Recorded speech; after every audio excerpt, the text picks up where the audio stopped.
Well, good evening, YouTube. Hopefully you can see me and hear me. If you are online, let me know. Totally off the cuff live chat tonight. I just thought I'd have a little chat. I haven't had a chat for ages, so I thought I'd have a little chat. I had a little one about the OBSBot recently, which was using the OBSBot camera. This is back to my normal Logitech camera, but I'm back on the one where I can actually hit comments and things up. So if you have any comments, anything you want to ask me, please do. I can't see any concurrent users connected at the moment, although it has just gone public. But as I say, I haven't given any notice to this.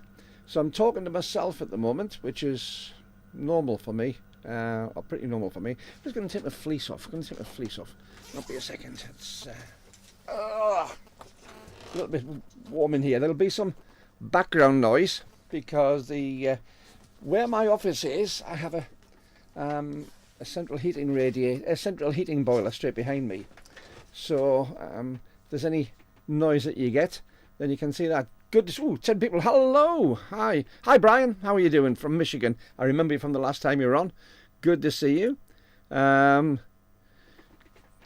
What's it like over in Michigan at the moment? It's not been too bad over here. What's it been like in Michigan?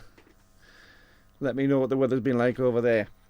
Now, as I say, I've got 10 people on at the moment. Really good to see you on the channel. Very off the cuff on this one, but I was having a chat the other day with one of my colleagues. Raining and cool. Yes, it'll be. What are you? You're about 5 hours behind us, aren't you? So it'll be right about tea time. It'll be about tea time over there, I'd guess. Master Blue Video Productions. Hello, Master Blue. Good to see you again too. Absolutely fantastic to see you online. Yep, I thought it was about tea time on there, Brian. Andrew Cooper. Hi from California with family home in Nottingham. Oh, family home's not too far away from my sister. She's down in Lincolnshire, so it's not far off counties at all. Good to see you online from California. Definitely a bit warmer over there. Hi, Pete. How you doing, Pete? Good to see you online as well. Tonight's, I just decided, I was chatting to a friend of mine and we said, do you ever put yourself just there to field any old questions? And I said, well, yeah, I suppose I do, but I don't make a big point of it. The last time I had a specific thing about the OBSBots and things. But I thought this time what I'd do is I'd throw it open, ask me anything that you like to, whether it's about photography or anything else. If I can answer, I think what have I titled this one? Live stream just for fun. If there's anything you want me to answer, give me a shout, whether it's photography related or anything else. I can't guarantee to answer it, but I'll certainly try. But this is, I think, my second test during the little pop-ups. So I'm presuming, let me know if you can hear me properly, if it's clear enough for the volume. I presume you can hear me okay. And I presume that you got the picture with the green screen behind. This isn't my sitting room. I'm not that posh. We usually have cardboard boxes to sit on. And we don't have central heating. We have a small fire in the middle of the room put up with bits of wood. I wouldn't lie to you. Yeah, but let me know if you can hear me and see me properly, because that would be really good. Live streams are a strange one because you're several seconds behind, sort of 20 seconds behind or something like that, and you always hope and presume that people can hear you okay. But I'm not seeing any new chat come up, so I'm going to restore the chat and then bring it back out again. Yep. It's working on a pop-up, this thing. It's using on Social Stream Ninja software. So, got one from there. Master Blue, I can't get you up. You haven't come up on this yet. So I'll try restarting that one.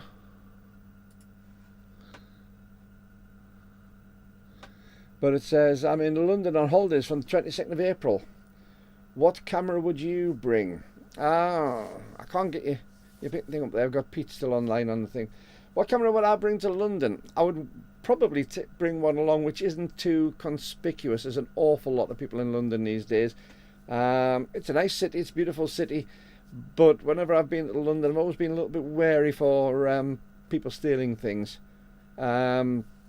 So... yeah, I think if it was down to me, I would probably I'll probably bring something which wasn't too expensive, which would be inconspicuous, GX9, GX8, depends what you want to take photographs of course, but certainly one of the smaller ones I would say would be the ideal for me. So GX9, GX8, or an OM5. This is if you're shooting Micro Four Thirds, an OM5, OM10, something like that. But again, if you're just doing the touristy bit, probably just something like a straightforward zoom lens, good quality zoom lens if you can. You know, obviously you've got different things on that, but that would certainly be what I'd be taking along there. Simple little bag, not too conspicuous, a camera bag as well. I'm having problems with this pop-up not working anymore now. It was working a second ago, honest, but it's not wanting to now. So yeah, that would be my basic thing. Where are we now? David Bruno, hi, it's a pleasure seeing you live again. Thank you, David. Really pleasure having you on the channel. It really is. Where's this going to? On computers, a pain in the proverbial. They really are. Whenever you're trying to do anything, it all works perfectly for a few minutes, and then you're stuck on that one. So I've got Pete stuck on the chat select on there. I'm going to take Pete off for a moment because I can't get this up onto the chat window. Yeah, it's a while since I did a proper live one. I was starting to do some live ones before Christmas, and I was enjoying doing them. But I used to do it on Sunday night, and I suddenly realised that Rob Trek does his fabulous one on a Sunday, a little bit earlier than I was doing them, and I really didn't want to clash with Rob Trek, because his live streams really are quite interesting and enjoyable. So I had that. Of course, Thursday you've got Robin Wong does his. So I thought I'll come on here on a Tuesday night, see if there's a few people around, see what is around from that sort of thing. We've got 9 users on at the moment, so it's okay. What time is it at the moment? Just 10 past 11 in the UK. So yeah, there's a few people still around. I'm guessing that it's the late night type people in the UK who are going to be seeing this, and a lot of my viewers from more towards the States probably for that sort of thing. Let's have a look. It's not coming up, so pleasure is all over here. This is from David Bruno. It's really been 3 months since the last one. No, not quite. As I said, I did one on the OBSBot. I didn't do a proper live stream for about 3 months. But yes, I did one on the OBSBot recently. I've got the little OBSBot here. I was going to plug it in tonight and use this, but I thought, no, I'm going to do a normal live stream tonight. Master Blue Video Productions, great advice. You're more than welcome for that. Hopefully it is useful. I'm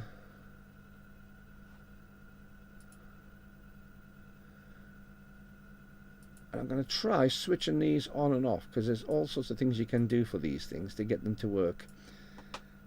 Pete SB, I have a Lumix GX89. I'm presuming that's a GX80 for street photography, and an OMD AM1 Mark II for macro and wildlife, and a Pen F as well, just as it's actually most loved camera. I really can't see me buying another camera. I don't think you really need to, unless you're going to be going to a different format. I mean, they've got a good thing across there. The EM1 Mark II I still think is absolutely fantastic. I've got an EM1 Mark II. I haven't seen the need to go up to an EM1 Mark III, but I'm tempted a little bit on it because of the on-camera charging, which I do like, because I can charge in the cars and going around the place. But the other cameras, a Pen F, well, everybody's calling out for Pen Fs, and you can't get hold of them second hand. They really are becoming something of a cult camera. And the GX80, or it's either an 80 or an 85, I can't see. It come up with GX89. Great little thing for sticking in your pocket, especially if you've got the a little pancake type prime lens on it, something like the 20mm or the 15mm or something like that, but also if you've got that wonderful little 12 to 32 pancake zoom, which I've got 2 of them and they're great. GX9, it's a GX9, great again, a little bit bigger than the GX80 obviously, but a GX9 again, put in your pocket, stick that pancake zoom onto it, and you've got a very, very discreet camera. Cruise and Dance Couple, hi Bev, how are you doing? I saw your next video come out talking about using the OBSBot. I got 2 cameras from OBSBot to try out, and I've got one of them here, a little remote, but I gave the other one to my sister. My sister's got a channel, so if you click on, if you have a look after this for that Cruise and Dance Couple, that's my sister's channel, and she's doing some sequence dancing sort of thing, ballroom dancing type stuff, and she's been using the OBSBot because of the automated tracking, where it will lock onto somebody and track, and they're really coming out well. So good to see you, Bev. Hope you're well. Hope this is going well. I did see you did a second video using that camera and it looked fabulous, so good on that. David Bruno been having there's a little thing on here, heck of a time finding a used GX9. Yeah, again, like the Pen F, the GX9 has been a popular camera, but everyone's holding on to them, and I think because Lumix just haven't brought anything out in that style, in that sort of small rangefinder type style for a while, and they're not making any noises if they're going to be bringing anything else out, anything new out. I think people are hanging on to the GX9s because it's the top of the range of that sort of style.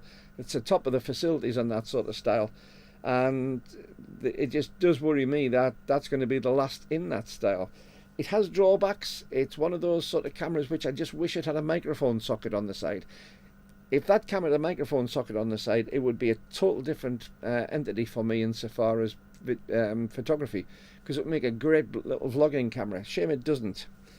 The GX9 is better for your street stuff because you have flip screen. That's the thing that stops it being a vlogging camera, but you don't really need to have the flip screen if you use it with a lens that you know about.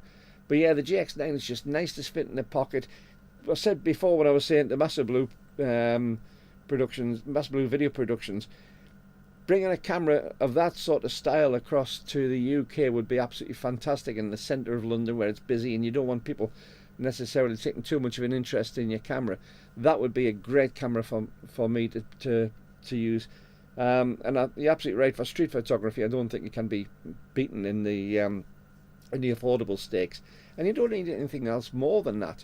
That and stick a good prime onto it, whichever depends on how your street photography goes, but choose a prime in the right focal length to what you use, stick it on, and it's tiny, it fits in your pocket, the battery lasts well on it, it's a 20 megapixel sensor on that, so that's really good. It's the same sensor as in the G9, and it's just a really good camera for taking out there, doing street photography on, being discreet and getting the right shots.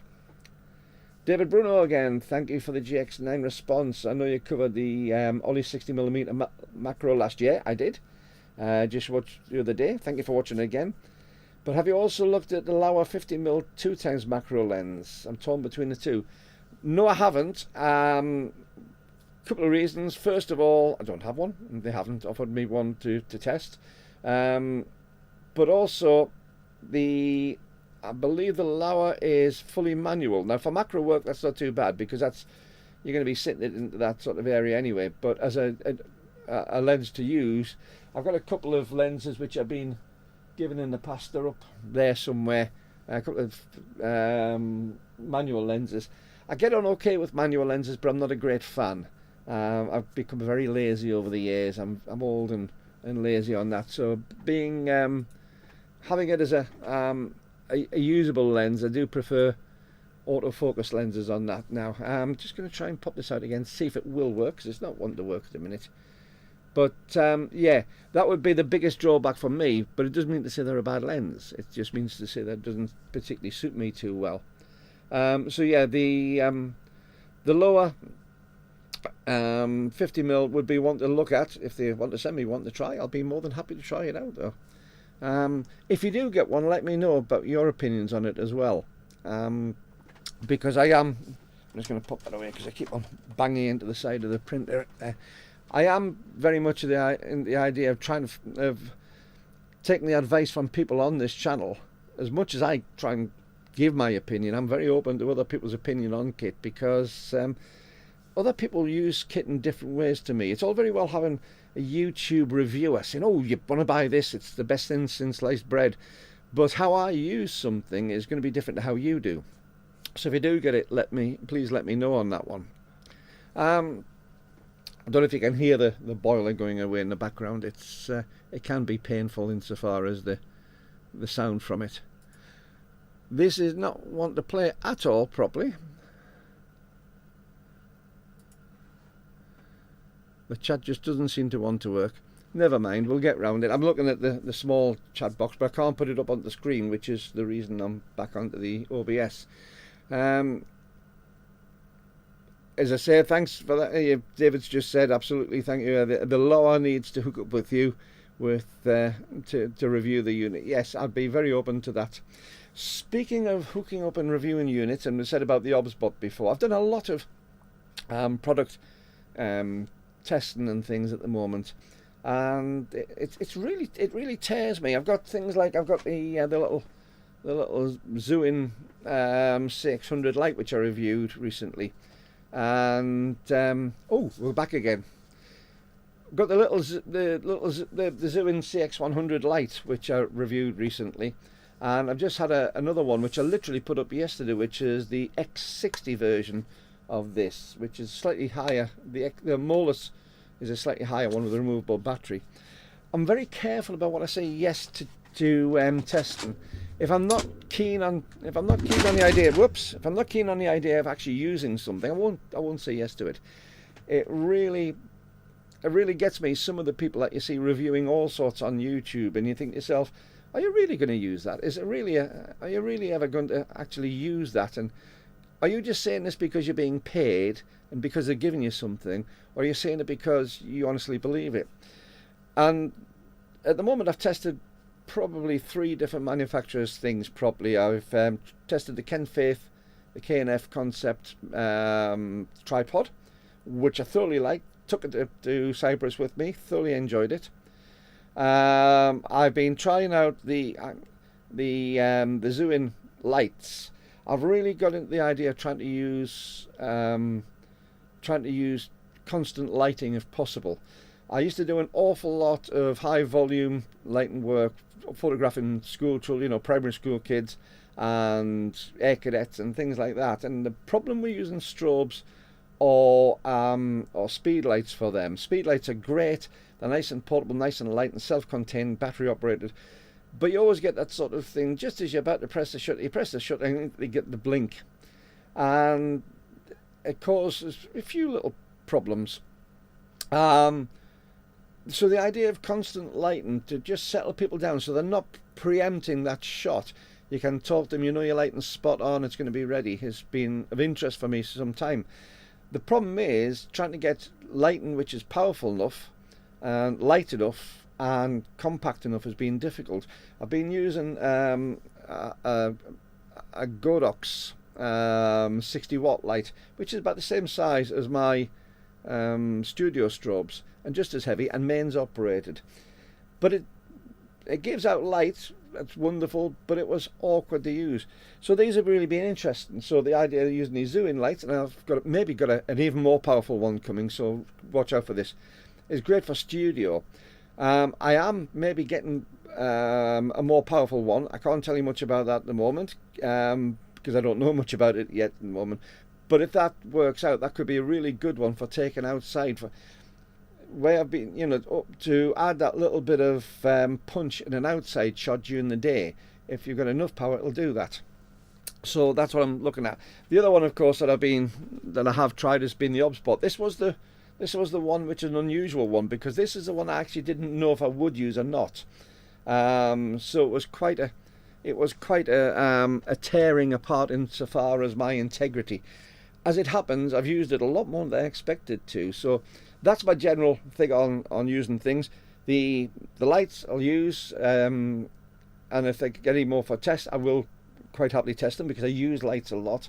The OBSBot I'm really impressed with. I might use some of their products in the future. It depends what the product is. I won't use a product if I don't think I won't review a product if I don't think I'll use it.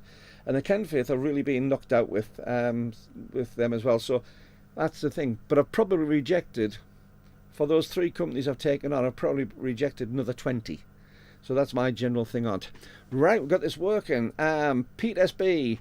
Do we have that on? There we are. I think you ought to try the Lumix 35-100, which is absolutely tiny, 70-200 equivalent.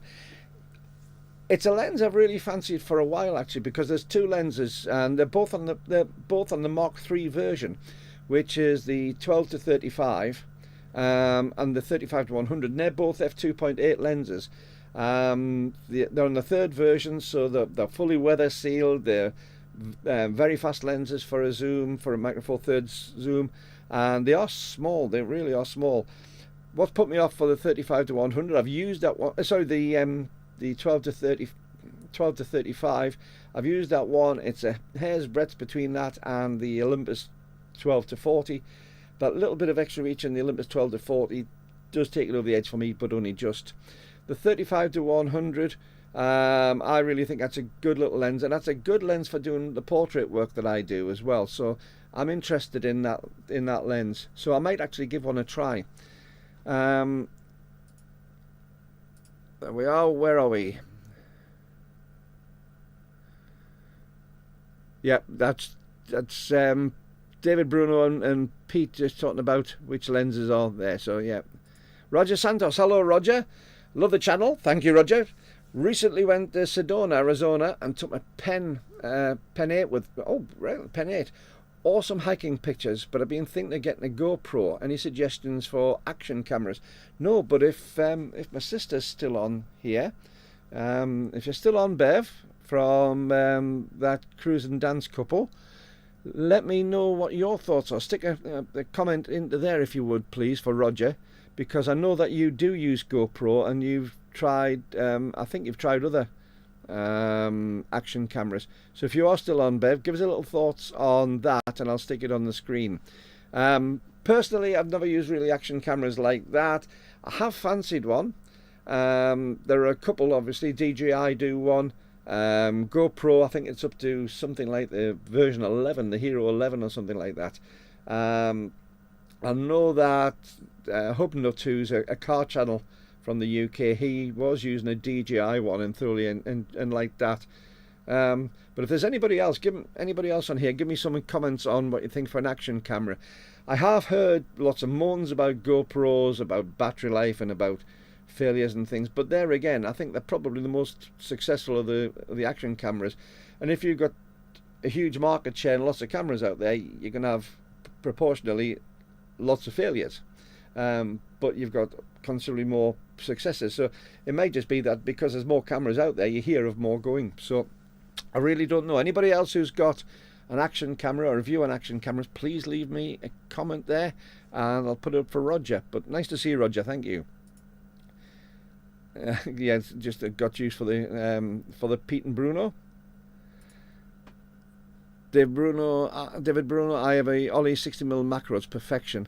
Yeah, it's the one I tried last year, as I think you just said a little bit earlier. The 60mm macro, I really was knocked out. I'm not a great macro photographer, and I really did enjoy using that. I was a bit stumped because I'm not a macro photographer. I was a bit stumped as the best way to light things. And what I did is I got one of these. This is it's a, I don't even know if you can get them. It's a Lastalite softbox, which literally goes onto the top of a flash. Tiny little thing. I don't know if you can see that because it's, there we are. It was behind my menus. Tiny little thing, easy to put up. Just a little bit of elastic on the back to go on the flash, and I found that was easy. Just hand holding the flash at the side with the softbox on the front, and it just gave enough spread of light where it didn't make it too hot on the subject, so the back of it looked bad, you know, so the front was all done. So I've had that for a good while. That was really good. But talking to the Olympus rep, or I was just before I went on holiday to Cyprus, and I really was knocked out. I tried the 90mm lens, the 90mm macro, and really was knocked out with that. So I'm trying to scrounge a loan of a test one, and if I do that, then I'll bring a review of it. He said he might be able to get a 90mm macro for me to try out. But from the short test I had in the shop when the Olympus rep was there, sorry, OMDS rep, OM Systems rep, I am still not up to speed on that. I still can't get my head around OM Systems. The OM System rep might be able to get me one, and to try, and I'd love that if that's possible. But the 60mm really is a good little lens. It's f2.8, so it's not the fastest lens. So if you're using it for non-macro stuff, headshots and things, it's maybe not the fastest. But there again, because you've got a long focal length, it does give you some of the compression that you might need, and that it gets, if you're into bokeh and things, then that could be the way to do it. Oh, by the way, I don't know if you managed to see, but Robin Wong did a fantastic April Fool video along with Matty Solanto today, and if you haven't seen it, check out Robin Wong's channel. It really was funny. Thoroughly enjoyed it. So I've now christened. When you see, you'll know. I put a comment on and said, well, we don't have Tony anymore. We have Rob A for the thing, since he's gone to a different format allegedly. Cruise dance couple. Bev's getting a reply back on this one, and yeah, oh, it's a Hero 9 you have, and love it. Another comment there. What have you said? Get a long life battery though, otherwise 40 minutes max. Do they make OEM batteries of a higher power for them, or is it a third party battery? Let's have a look at this one. A Missile. Hi, A Missile. Microphone Nerds. Microphone Nerds.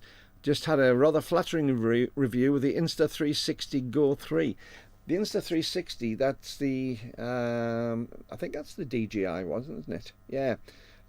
They seem really interesting. I've never even physically seen one of those, so it'd be interesting to see. I don't know if the Insta360, I think that's the one that actually will sort of on a pole, and you can, I think you don't see the pole that's on and things. Really clever if that's the thing. So yeah, I think they're supposed to be very, very good. What was I going to say about, yes, Emily. Yes, I don't know if you've just seen the video I did on Emily. I hope she wasn't offended by doing a video about her channel. I just think that what she does is fabulous. I really do. Go FET. I think every large water mass on the planet contains lost GoPros. There does seem to be an awful lot of them sitting at the bottom of lake beds and seas and ponds and all sorts of things. Again, it's that thing, if you've got the biggest selling one of a particular type, then it's going to have the biggest loss and damage rate probably as well. So there are probably a whole load of them sitting at the bottom of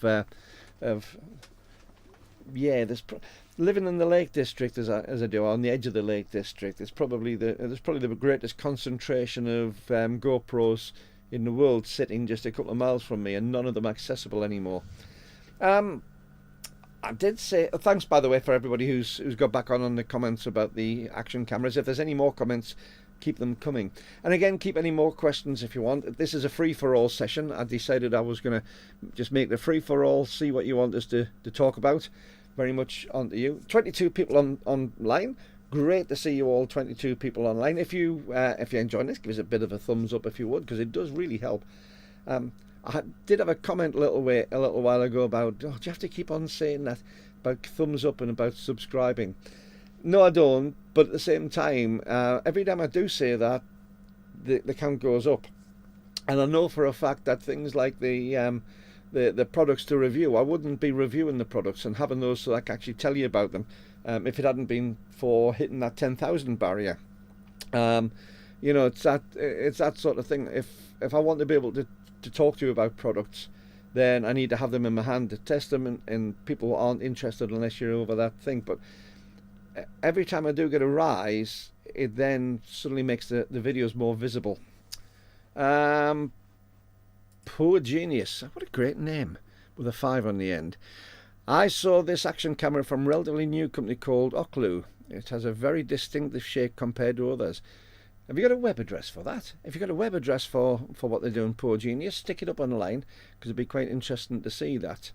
So yeah, if you have got one, I haven't got an action camera yet. It's something I thought about getting for a little while. I did talk to Bev, so I knew she had one. Um, right, I'll come back in a second. Just seen something come up there. I knew that she had one, so I was very, very interested in that. And I haven't quite made my mind up on it yet, but I'm still looking for different sources. A missile again, also from Washington State. Enjoy the channel. Thank you very much for that. What's your time? What's your time like in Washington? Are you 8 hours behind us, or are you 5? I'm not. I can never remember which, because I think you're on the. I think you're the West Coast, aren't you? If I'm not mistaken. I can't. This time of night, my geography is not good, but yeah, wouldn't have. There's a couple of places in the States I'd really want to visit. Well, there's a few. Actually, there's an awful lot of places in the States I'd really want to visit. There's some fantastic places in the States. I want to go to New York. I want to go to Washington. I want to do Nashville, Tennessee. I really want to go to Nashville. And I want to go to Texas as well. I've been to Florida in the past. I'd love to go to a place like California. My problem is I'm sick. I hate flying. I'm sick to death of flying. I love flying in light aircraft. I used to fly gliders, competition gliders. I love light aircraft. I hate sitting in a long aluminium tube for hours and hours. It's the only thing that puts me off. So it's a few years ago since I was last stateside, when I went to, when was it, 2013, for my 25th wedding anniversary, went off to Florida, which I thoroughly enjoyed. I think Florida's a lovely state. But there's a lot of places in America I'd really love to go to. I mean, what I've just said is just scraping off the top of where I'd go. There's loads more. Cruise Dance Couple Bev, lots of work in post with the Insta360, I believe. That's interesting to know, because that would put me off. I hate post-production stuff, so if that was the case, that would put me off. Go FET, how do you say that? Go FET, yeah. It has to be said that GoPros have exciting lives. An off-road recovery channel I watch, Trailmater, I'll have a look out for that, has some spectacular views of MOAB. Don't know what MOAB means, let me know. I believe that most of the footage is taken with GoPros. Yeah, it's the good thing about GoPros. There's so many accessories that you can get for how you mount them, and whether you wear them, whether you mount them, whether you put them into underwater boxes and things. That's AMSL's 3 p.m. here, so you must be 8 hours behind us. It's so that's because I think it'll be about 6 o'clock or so on the East Coast. Pete SB, you need to see the Grand Canyon in person. Yeah, who was I talking to? I was talking to somebody just a couple of days ago who's just got back from the Grand Canyon, and they tried to describe it to me. Now, I've seen lots and lots of footage, but they were trying to describe it, and they said when they first arrived there that there was mist in the bottom of it, and that it just looked incredibly huge as we were looking down into it. And then the mist cleared, and they found that where the mist had been was almost up to the rim. So when you look down, when the mist was gone, it seemed to go on forever. It is a place I really would love to go, and there's so many stories about the Grand Canyon which are great. So yes, you're absolutely right, I would love to go to Grand Canyon. Cruise Dance Couple, GoPro Enduro battery, about 3 times the record time at 4K, so it is an OEM battery. So that's pretty good if you can get OEM batteries for that as well, high power ones.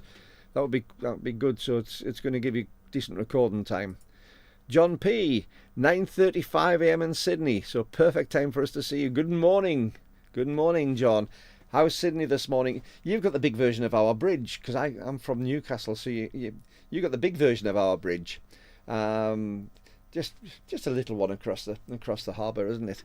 Love to go to Sydney.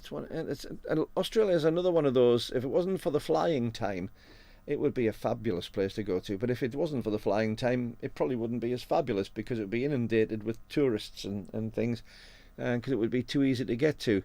So yeah, I'd love to go to Sydney.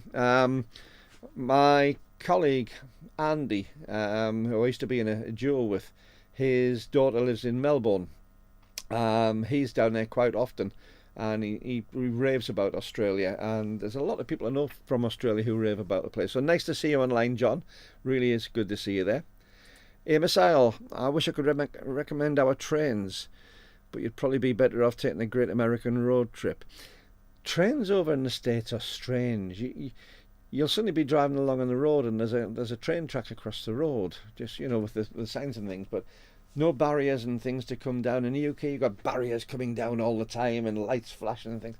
I'm fascinated by your railways, but of course, being a Geordie from the northeast, we had a lot of influence in your railway system with the old Mason-Dixon line. Mason and Dixon had northeast connections, and of course railways coming from Newcastle and Wallsend, where I'm actually from. So yeah, I actually quite like the idea of a rail trip across America. Well, that would be quite interesting. I think there's a romanticism about some of these things. Most of these things, when you do them in real life, aren't as good as they seem. But yeah, there seems to be a sort of romanticism about a rail trip across America. David, whoa, what's a big message? Traveling in the US is horrible compared to the EU, and a lot more expensive too. Ooh, that's interesting though. Our public transportation system is decades behind the rest of the world, and the railways are insanely expensive here. That's sad. I thought the railways would have been an ideal way to travel in across the States, but of course, I suppose since you got internal flights and things being so inexpensive compared to the rest of the world, maybe that's why. That's a shame, because that, as I say, maybe that's what defeats the romanticism about that. MOAB as in the desert, Utah. Sorry, my username is call sign. Ham call sign. Right, that makes sense now. So your G0 call sign. I'm just a foundation unit. I'm Mike 6 Bravo Juliet Whiskey. So yes, I'm a ham, but I'm only foundation level on that. So yes, G0FVT. Right. Thank you. That's interesting to find another radio ham on here. Pete SB's been to Sydney too. Only lucky people being all these places I never got the chance to. Lauren, hello Lauren. I see an awful lot of posts from you. Absolutely good to see, great to see you on the channel tonight. Thank you for all the posts you do. Sometimes they put me to task. Sometimes they make me think a little bit, and sometimes you outright disagree with me. And you know what? That's great, because they're always done in a very hospitable way and a very pleasant way. So thank you, Lauren, for coming online. Bryce Canyon is wonderful. The colours are always there, no matter what time of day. And you'll be truly amazed with the tower spires of earth and stone. Yeah, that's the one that's got all the layered rocks and oh yes, you've got some fantastic photographic sites over there. Thank you, Lauren, for that. I don't know when I'm going to get the chance to go. As I'm getting older and older, I'm thinking to myself, I've got less time to do these things, but I really do want to go across to some of these places. Bev's back on the action cameras again. Great for vlogging with the GoPro, plus it's waterproof. It has limitations, of course. Yeah, is the camera itself. I didn't realise the camera itself was totally waterproof. I've seen them in protective cases for underwater stuff, but I presume that's to allow them to get down to depth. But I knew there'd be at least sort of weatherproof on that one. Lauren again, Zion Park, Grand Canyon and Bryce Canyon aren't too far apart. Utah is amazing. Arches National Park and Utah is cool too. Make me jealous. You really are making me jealous. You can't come onto my channel and make me jealous like this. I'd love to see some of these places. Thanks for all this information. It really is useful. Thank you. Poor genius. Unless you're taking a trip to DC, Philadelphia, New York City, or Boston, rail travel elsewhere ain't great. That's disappointing. That's one of the things that I thought might have been a really good thing to do. I've always fancied doing the archetypal road trip as well, but again, I think the days of the romantic type of road trip that you had in the 50s and 60s, maybe even the 70s, I think they've gone, unfortunately, which is a great shame, because I think some of those things had that sort of that adventure type of spirit behind it, and I think now we're just everything's too mechanical, everything's too You know, it's there for too much of just a purpose rather than having fun. So Golf Zero, Foxtrot Victor Tango. Radio hams always have other hobbies. Just an observation. They do.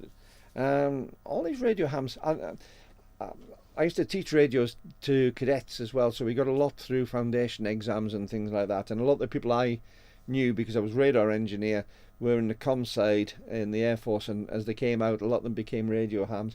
And you're absolutely right. They've all got loads of different hobbies and things like that. I'm on a group for a repeater base in Carlisle, and which the call sign I cannot remember, but I'll find out sometime for you. But some of the people on there I know, and they are the sort of people who have multi-ranging sort of hobbies, all technical, usually technical hobbies. Michael, good evening, good sir. How are you? Talking about the West Coast. Good to see you on the West Coast of England. Nice to see you on tonight. I'm going to be coming over to see you soon. I've got a few things. Michael is a fellow Rotarian. I took my fleece off before, but I had my rotary fleece on. Michael is a fellow Rotarian and an absolute good egg. So it's really good to see you, Mike. I'll be coming across to see you. I've got a few things in there. Lauren, thanks, Brian. You are welcome, and I meant it. It's a pleasure seeing your posts on the channel. David again. I wish I was into photography when I last visited the UK. Got to visit Chiswick and London proper, and it was lovely. Yeah, I'm fascinated. What I find fascinating, David, is wherever somebody visits, there's always a jealousy. When I go somewhere, there's a jealousy for me, and a nice jealousy. There's a jealousy about how people have what they have around them. You know, we've just been talking about what Lauren's been saying there about all the, you know, the desert and all those sort of places, and I am so envious of that. But I live on the edge of the Lake District. Michael will tell you this. We live on the edge of the Lake District, which is constantly coming up in the top 5 most beautiful places on earth. The amount of times I go into the lakes to actually take photographs is next to none. We've got all these things on our doorstep, and yet we'll look further afield. I do need to do an awful lot more on my own doorstep, rather than going off to Cyprus and places like that and seeing things and post them up online. It's something I'm going to have to do during this summer, I think. I really do need to go off and do a lot more in the Lake District, because it is ultra beautiful. Don't forget the meteor crater in Arizona. Yeah, yeah, I know that you had I knew what you meant on that one, Pete. Yeah, there's these awesome places. We've got such a beautiful planet with such amazing sights around us, and I think we, as photographers, we're living in a golden age where we've still got this photography, where we can take photography as a hobby, where it's the thing I keep on saying about going out and having fun with your photography. The biggest fun I have is going out with that camera and looking at things, taking a photograph.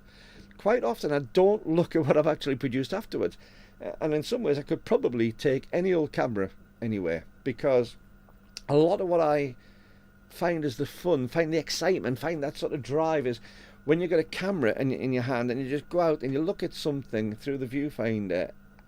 And quite often, if I'm looking at something through the viewfinder, I'll suddenly open my other eye and think, you know, I'll be looking through this one.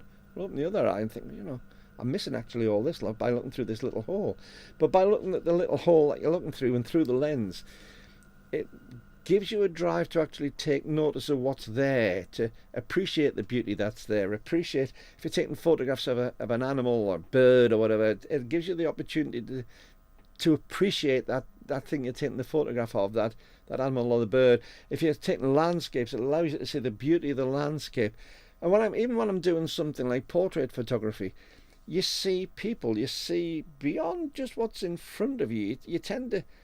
You look at how they're reacting. You talk to them. You see how they're reacting to the words you're saying, whether you can raise a smile from them, and if that smile's a natural smile. It's an amazing hobby that we have, and I think we're living a golden age of it at the moment. I think it's going to disappear, unfortunately, but I do think we're living a golden age of photography, because we've still got so many beautiful things around us. They are slowly being ruined by building and by expansion, but I think we've still got enough there to go out and see them. So yeah, it's fabulous. Golf Zero, Foxtrot Victor Tango, a lady radio hammer did Route 66 on a bicycle. She must be fit. That's a long journey. That's a long journey. It's a song I've sung lots of times, by the way, if you're interested. There used to be a cafe somewhere along Route 66 which had thousands and thousands of records, all of Route 66 by different artists. But again, as a singer, when you've been doing Route 66, the old Nat King Cole version, and you go through all these towns on there, that's something I'd love to do. But again, from what I can gather, Route 66 is just a big highway now, and all that romantic small land through the, small road through the sandy places, I don't believe you can particularly do that anymore, which is a shame. A friend used to teach cadets too. I was involved a few years ago on one of the London repeaters. Cadets. There's one of my colleagues who's a radio ham who lives in Appleby. He was command officer of Appleby Cadets for a little while. There's a very good, well, there was a very good military comms museum down at RAF Henlow, which is Bedfordshire. And a few of the people who used to run that, I knew those people as well. All radio hams, fantastic kit down there. But unfortunately, Henlow's closing down, so they've had to dismantle the museum. I'm hoping it's going to be reopened somewhere, because it was a cracking little museum. The grass is green on the other side of the fence. You're absolutely right, David. It's one of those things you look at with envy, and you don't realise what you're standing on. Cruise Dance Couple heading off to bed. Night, Brian and everyone. Good night, sis. I'll talk to you soon. Thank you very much for coming on the channel. And thanks also for the advice that you were given about the GoPros and things. I've seen Cody Mitchell. He does photography content on YouTube, and his quirk is he lives, edits, travels and films from his camper van in famous national parks. I haven't. I'll check that one out, because I'm keeping a log of all the comments on this. I'll check that one out. Cody Mitchell. There's a guy who's from Yorkshire who lives in his van permanently in the UK, and he basically has escaped from the rat race, and he does an awful lot from his van as well, but in a very, very difficult sort of area to that. But he goes around the Lake District and up into Scotland, because you're going to the Highlands of Scotland. Wow, and that's on my doorstep. Scotland, it's a beautiful place just up the road, and don't go to see it. So yeah, I'll check out Cody Mitchell. It sounds a really good channel. I'll have a look at that one. Mike, hi Mike. You look out on Ennerdale, and like you don't do enough photography in your local area on the west coast and inland too. Many tourists in the road become clogged. Yeah, that's the problem with the Lake District. You've hit the nail on the head, Mike. We have little narrow roads, which we don't want big, thick, wide roads. We don't want loads of traffic coming through.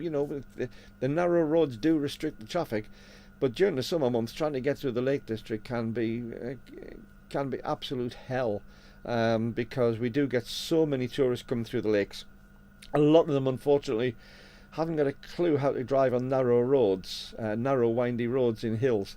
So we do tend to get some idiots, unfortunately.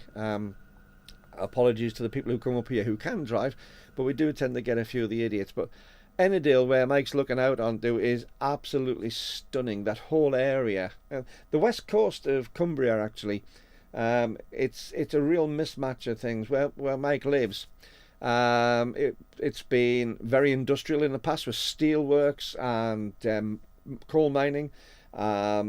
It's got some beautiful coastline, beautiful beach coastline. It's also, of course, a nuclear power and a nuclear centrepiece for the UK, with Sellafield out there at the west. So that makes it a strange sort of industrial place.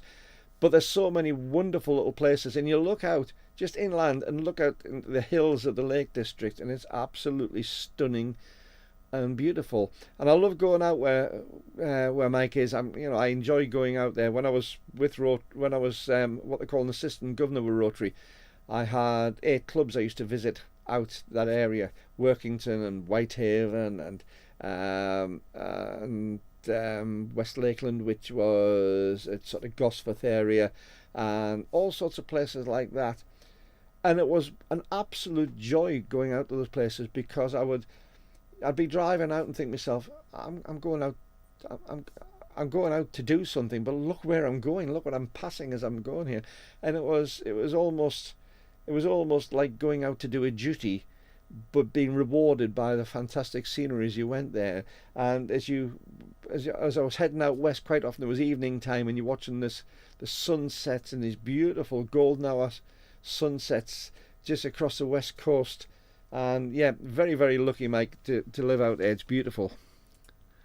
Lauren, the last years for me have been that of street photography. I know you've mentioned street photography a lot of times on your comments. Once I tried it, I fell in love with the people and the special moments. So easy miss if not looking intensely. Google my site. I have looked at your site actually, and I was very impressed with some of the stuff that you got on there. Because you did actually give me I think you gave me a link to your site once. I suggested it in the past, and I have actually Googled your site before. Street photography is something I am very, what we call in the UK, Marmite. There's a thing called Marmite, which is a spread. You either love it or you hate it. I know the different things on different things, but Marmite, you either love it or hate it. I think you got Vegemite in Australia for the one from Sydney before. But street photography, I've always got a bit of a problem when I'm taking photographs of people. I don't like intruding onto people themselves. I always found it very difficult to approach people. But I love the concept of street photography. I love the concept of going out and catching that moment in time. And I did a little bit just the other night. Went out with my G9, but at night, taking night street photography. And there was next to no one around, but I was getting a whole lot of stuff. But I did a lot in monochrome. And really enjoyed that. So I can see the appeal for street photography, and if I had the confidence to actually go up to people and take photographs of them, it may be different. It may be a lot better. One thing I did notice in Cyprus though, and it's a different thing to over here. Over here, if you start taking photographs of people, you get a mouthful. I didn't give you my permission to take my photograph. What do you do? Take my photograph, I'll smash your camera. When I was in Cyprus, I had people here in the middle of the street, total strangers, suddenly stop and smile and ask to have their photograph taken, even though they weren't going to get a photograph there to see.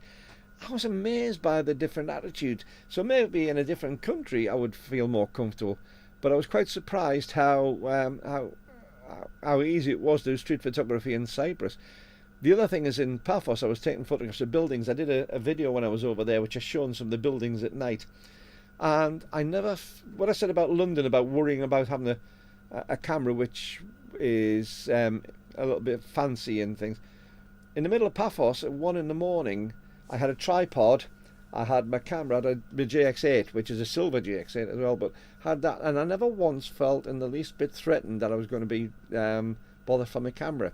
Some's Paphos up, mind, because I do find it's a very comfortable place to be, but it was really nice taking photographs there, and people just walking past and not bothering me. Like, Route 66 working to the sky. Have you cycled Route 66 yet?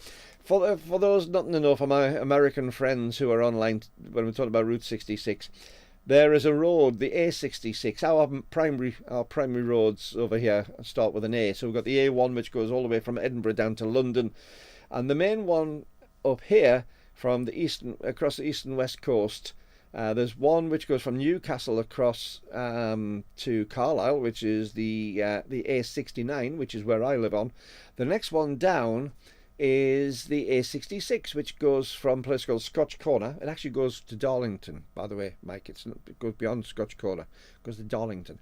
But it goes from Darlington via Scotch Corner across the country to the west coast. I have heard of a few people trying to do changes on the song to that one. It doesn't quite work. You know, you've got all these fancy place names across there. We've got Threlcold and Appleby. It doesn't quite fit in the song. But yes, A66. Oh, now, Golf Zero Foxtrot Victor Tango. You just hit the nail on the head. I was talking to my wife yesterday. We're going off in the caravan very soon, in May, because we're going to be going off to North Wales. And I've never been really to North Wales. I've been to Anglesey a couple of times because RAF Valley it is at Anglesey. So I've been to Anglesey a few times, but there's a few places I really want to go. And Portmeirion. If you're not familiar with Portmeirion, there was a program in the 60s with a guy called Patrick McGowan. There was two programs. One was called Danger Man, and there was a follow-up. He was meant to be some sort of spy in that, but there was a follow-up called The Prisoner, and that really has got cult status over the years. I know it went really big in the States, so if you're American, you've probably seen The Prisoner, and it was, I'm not a number, I'm a free man, and it was in a really quaint Italian type place, and it's a place called Portmeirion, which is in Wales.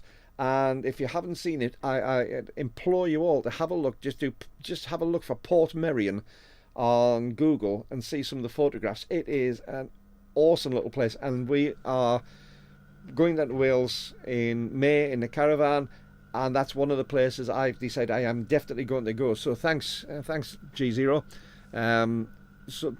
I'm just going to call you FVT from now on. So thanks FVT. Yes, Portmeirion is one place I'm definitely going, and hopefully sooner rather than later. I really can't wait to get there. I'm not looking forward to the big white blow up balloons trying to trap me down now. Lauren, on my site near the bottom is a gallery of my film days. Just a few photos, but includes travel pics such as Bryce Canyon and local scenes of the central coast of California. Have you got a link to that site? Have you got an address for that you can put up? Because there's a few people on here, and we've got 20 odd people, and will be more people watch us afterwards. So if you have got a link, Lauren, please put it up there. Feel free to put that up into the comments. Hopefully YouTube won't get silly and take them down, but if you have got a web address, put it up and let people see it by all means, because I'd love that. I have seen your site, as I say, a little while ago when you were giving it in the comments. I didn't necessarily look that closely to see what was down the bottom, but I shall again after this one. Whoa, your message blocks my face. It's probably an advantage. Most people say that my face looks much better when it's blocked out and you can't see it. You probably need more longer messages like yours to actually block me out. That may be an advantage for most of our users. I'll tell you what, since I'm on that side, should I... No, because my head's just about in the centre. My head's just about in the centre. It'll do. I could move it across like that, but then it's just going to block my face that way. So maybe not. Maybe I shall put it up there. It's great as OBS. No, I'll leave it as it is. Maybe make it just a little bit smaller. That'll do. Gordon, hi Gordon. I don't think I've seen you on here before. If I have, I apologise. Quick hellos from the west coast of Canada. Joined late. Did I miss the roll titles? No, I don't do a roll titles on it. I did try doing them roll titles on the OBS ones, but the problem is it seems to take too much bandwidth for what I have, and it just like that. So you haven't missed the roll. Maybe I should do a roll titles right at the beginning. Thank you, Gordon. I shall do that. But yes, you didn't miss the roll titles because I didn't do one. Great to see you on the channel, though. What west coast of Canada? You must be about 8 or 9 hours behind us as well. So I'm guessing it's mid-afternoon to early evening for you too. Good to see. Whereabouts in the west coast of Canada? Canada is another vast country with amazing sights and amazing, just amazing sort of place. Again, Andy, who I said before, who's got a daughter who lives in Melbourne. He has, I think is it an adopted brother or a half-brother? Half-brother, I think, who lives over in Canada. And lifestyle-wise, they're totally different from each other. But Andy refound his family. As he was adopted when he was younger, and he refound his family a few years ago. Real heartwarming story. And he's seen his half-brother quite a number of times. So yeah, let me know whereabouts in Canada. I'd be very interested on that, and what the time difference is like. and what the weather's like actually, because you're probably on a similar sort of latitude as we are, but you don't have a Gulf Stream there, so it depends what's there. Mike, Darlington is where they ate the missionary, the land beyond the pale. Did they eat missionaries in Darlington? I know they hung monkeys out at where did they hang monkeys? Was that wasn't Whitby, was it? Somewhere the Hartlepool, the hung monkeys, but yeah, because that's not too far away from Darlington. I haven't heard about the missionary. You'll have to tell me about it in the future. Port Merion is mainly constructed from architectural scrap. Wow, that's taken me aback. I didn't expect that. Again, I'll have to look. It's amazing. A real escape, yeah. When you look at it, there's a most gorgeous, brightly coloured sort of place. It's one place I'm really looking to take the camera. David Bruno, I love to see the site at Lauren. I grew up in the Bay, so you've got ties there. So yeah, definitely put it up, Lauren. Definitely put your address up on that one. How we're doing time-wise, by the way? We started at 11 o'clock. We've been going an hour. Doesn't time fly? I find it amazing when I'm chatting to people online, because it's strange. I'm sitting in a room talking to myself, and all I'm doing is reading your comments. I'm lousy when it comes to typing back. When I get into these sort of things where you're doing typing to each other, I can't manage it too well. I sort of lose my flow. And when I started doing some live streams, I thought, can I actually talk without a subject for any length of time? That was a silly thing to say, because my wife regularly tells me that I talk far too much. But yeah, it's really interesting, and I think most of it is because of the fascination from what I see in the comments coming from you. It really is nice to get this constant stream of comments coming through from different people around the world. You know, to be talking to people in Canada and Australia and various parts of America and different parts of the UK, and you know, there's people in different countries as well. I don't think we have too many of the Europeans on tonight, which is a shame, because we usually get quite a few Europeans on. But I've had people in South America online on these chats, and when I get that, I just find it such technology and the internet can be a caustic, horrible place. I'm very often brought down by it. I'm very often lowered by it. But it also has things like this, where you can talk to people who you've never met before, probably won't meet, although I have met a number of people on here. But we have some common bonds in the photography and in our love for what we see and how we interpret what we see. And that really is quite an uplifting thing. I usually come off these live streams quite buzzing, actually. Okay, I put the address up, but it might not be visible on YouTube. If not, then Google my full name. Google seems to know me. Yeah, that's what I did wonder, because sometimes it doesn't let it come through. There's certain restrictions on things coming through. So yeah, Google Lauren's name, please do, because it is a site worth seeing. And yeah, do that. John P, are you comfortable talking about your Rotary work? Yeah, I am, and I'll tell you for why I am. Rotary International is an organisation for me. I'm not doing a sales pitch. It's not meant to be as a sales pitch. But it's a very open organisation. It's not one of these secret organisations. Not that I have anything against them, but you know, there's no sort of secret organisation bit on it. The only thing they keep themselves to themselves is, you know, general accounts in clubs. There's the sort of the usual figures at the wheel out. 1.2 million Rotarians around the world, 34,000 Rotary clubs around the world, and they do public service very much at the heart of what they do. And one of the things I'm really pleased about it, I've met so many friends through Rotary, like Mike. I've never met Mike before. I had no reason to meet Mike before. Mike's a former teacher. I hope you don't mind me saying that, Mike. But you know, he's a hugely interesting character to meet, and he's one of a lot of people I've met like that. So from a social point of view, I've made a huge amount of friendships of some very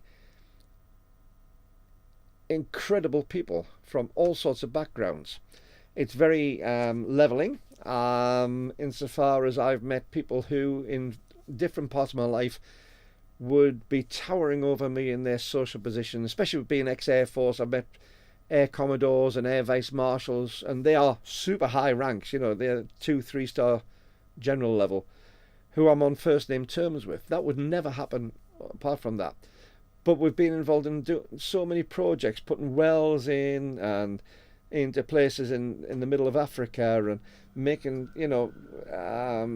building schools in African villages, and an awful lot for working for peace. We've done a huge amount.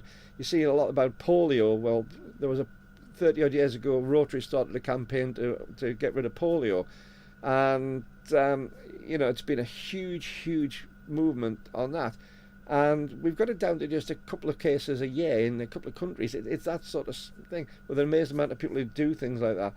We've got, we don't, if we're collecting money for something, anything we collect goes off straight to the charity, the organisation we're raising it for. So any of our expenses come out of our membership fees. Unfortunately, Rotary is tending to get to be a little bit of an older sort of person's organisation. We could do with some younger blood in. It's not for everybody, and I know that some people don't like it, but for me, I'm very comfortable talking about it because it's done so many things for me. And you got to remember, I'm from a working class place in Wales End, in the northeast of England, and when I was growing up, you weren't expected to get into places like Rotary. It was very upper class. Well, now it's not. It's very open, and I've got some fantastic friends and some fantastic people who I've done. And the good thing for me is I'm still just some oik living up in the northwest of England at the minute, but I know fine well I'm doing actions which is possibly, and it sounds a little bit grandiose, but it is actually true. I've seen it demonstrated. I am doing things for my pleasure, for my enjoyment, meeting people and things, doing social things, but some of the things we're doing is actually saving lives, and I find that quite incredible, that I could be helping to save a life of a young child or something in the deepest African continent, and seeing that. Somebody I'll never see, I'll never know, but I've got it in the back of my mind that I've done that, and it's great. But not only that, we installed a few years ago the district governor that we had in, because my district covers Cumbria and Lancashire in the northwest of England. Our district governor had a project for the clubs in the district, about 60 clubs in our district, to try and put defibrillators, public defibrillators, all over the place, which he did. He managed to raise funds on that, and we put about 60 or so defibrillators throughout Cumbria and Lancashire. But not only that, got some automatic machines for doing the chest compressions for people who've had heart attacks or whatever. When you're doing resuscitation, automatic resuscitation machines, which were put out free to the local mountain rescue teams. So, John, yeah, I'm absolutely totally comfortable talking about Rotary. Probably a lot more comfortable talking about Rotary than I am talking about myself. And I'm very proud to be part of it. The other thing is I've met people all over the place. I've been to Rotary clubs in America. I've been to Rotary clubs in France, Cyprus. I've been to Rotary clubs throughout the country, and each one of them's welcomed me, didn't question as to who I am and what qualified me to be there. They just saw me as a person coming in, and I made instant friends. So yeah, very happy about it. Foxtrot Victor Tango, very Mediterranean. Yeah, they were back to Port Merion, very Mediterranean, very Italian styled. The creator saved pillars, gargoyles and features from demolished buildings. Do you know, I never knew that. That's going to arm me with a different sort of viewpoint when I go down there, because I think that's fabulous. It must have been, in the 50s or 60s it was built, because it was certainly well established in the 1960s, in the mid-60s, when The Prisoner came out. So I'm presuming it's post-war, but early post-war. A great stream, Brian. It feels like we've got to know a bit more about each other. Yeah, thank you. Thanks. I find it a fascination trying to find out more about people like yourselves, because, again, it's that sort of romantic I keep on using the word romantic, but it's that sort of feeling, you know, that great feeling that you're talking to somebody in a place you might never get to, or a place you've seen on the TV or you've seen on the movies, and to them it's just their normal backyard.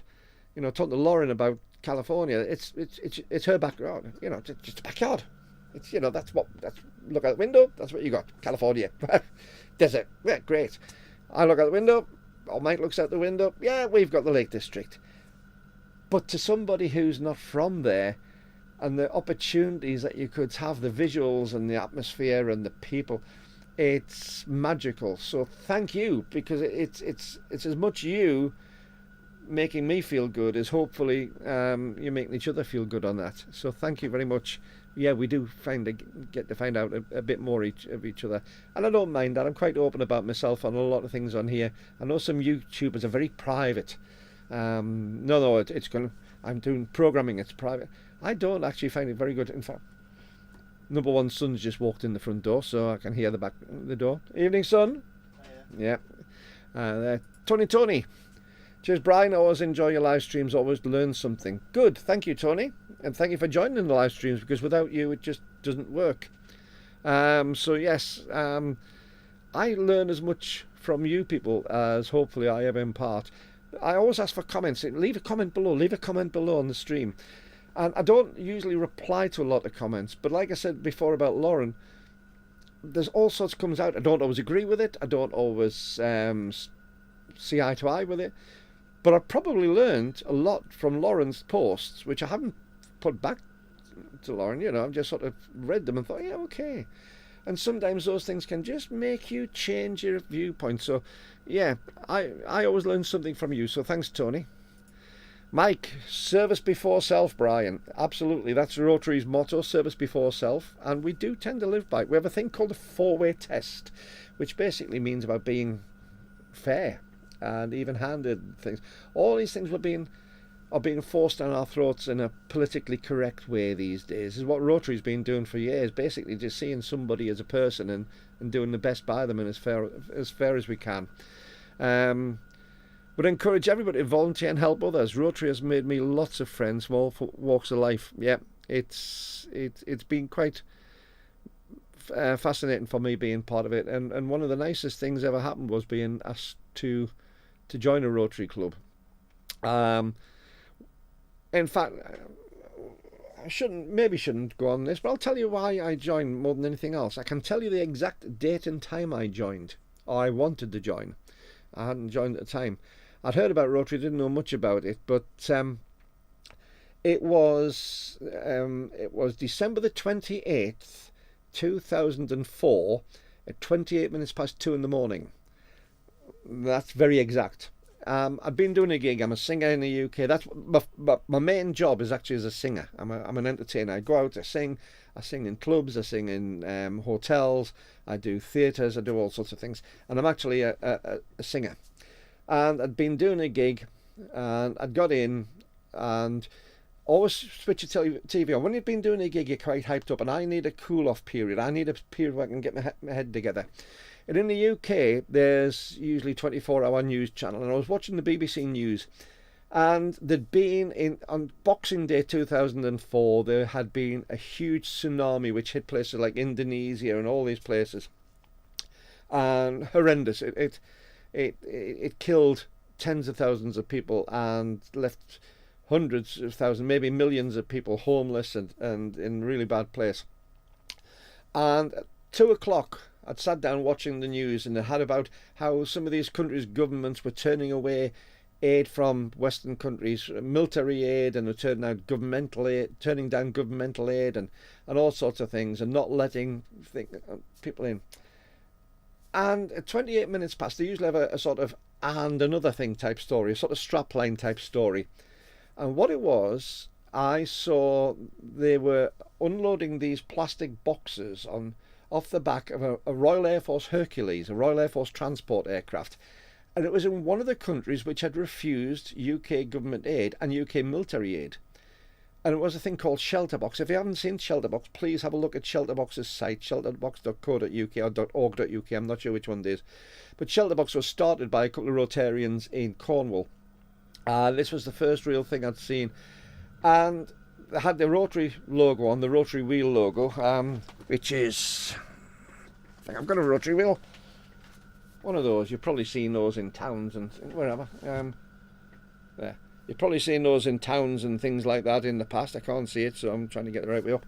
And they all had these rotary wheels on. I thought, hang on, an organisation that's trusted enough to be able to get aid in so quickly into countries which had refused military and government aid and religious aid, because religious things, but this organisation was good enough to be able to get aid in to people who were dying.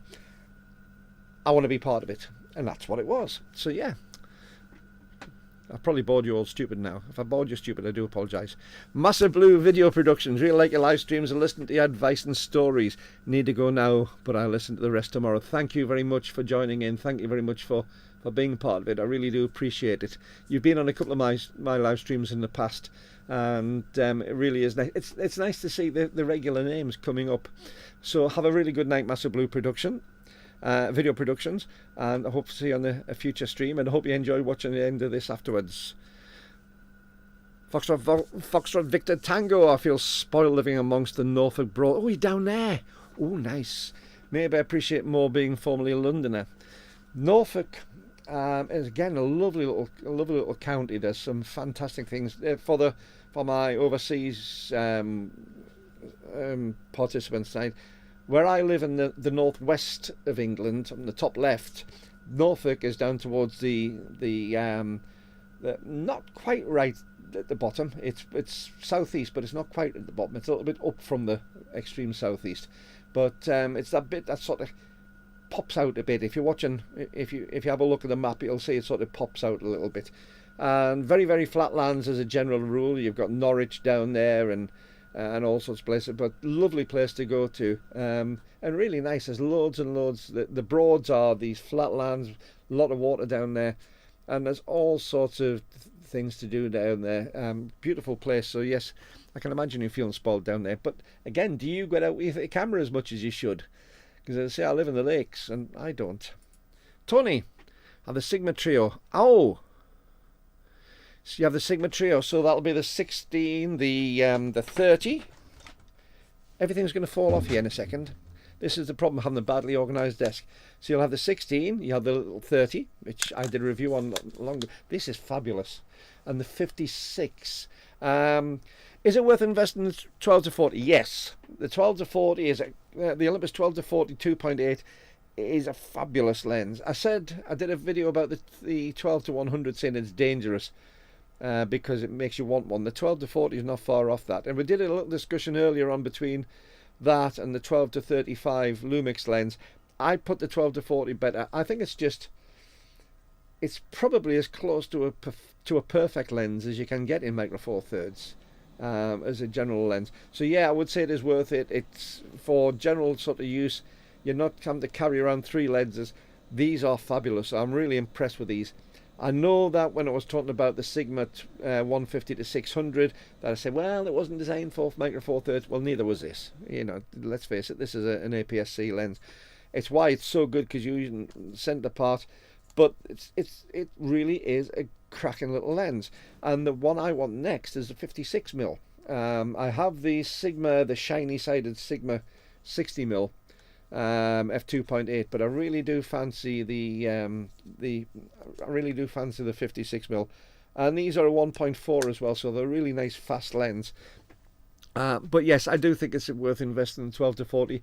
I don't think you're going to be the least bit disappointed by it, and it's certainly not going to waste your money, and you'll make your money back if you sell it, or at least majority of your money back if you sell it. But I can't see you want to sell it once you've got it. It's one of those lenses which was, it came as a kit lens, effectively, for the EM1 Mark 1. It came out the same time as the EM1 Mark 1, and it just fitted that perfectly. And there is a Mark 2 version of it, which I think has a slightly different coatings and little change to things like the weatherproofing, but it's not much. But it is a fully weatherproof lens, and that's another difference over the Sigma. It is weatherproof, so if you're doing anything outdoors, it is ideal. But yeah, you're not going to regret it. Jeffrey, Hello, Jeffrey. How are you? Hi from New Jersey. Another one from the United States. Nice to see you, Jeffrey. It really is good to see you on the channel. Thank you for joining in. And yeah, it's New Jersey, because you've got a huge amount of people. I said before, I'm an entertainer and a singer. There's been a huge amount of entertainers from New Jersey in the past. So welcome to the channel. FET, guilty as charged by JX8. It's not being out enough this year. I didn't think so. It's what happens. You see, you live in the side of beauty and you don't go out with them. I'm guilty as charged myself. We're gonna have to do it. You're gonna have to. We'll challenge each other. Get out there with the cameras, and if I come down there, I'll bring my radio and try and get online with you. And if you're up here, get online as well. I'm usually only on. I tend to be on UHF. I tend to be on 433 megahertz if I'm up here. Occasionally get on to VHF bands, but it's usually around the 433 megs that I'm up here.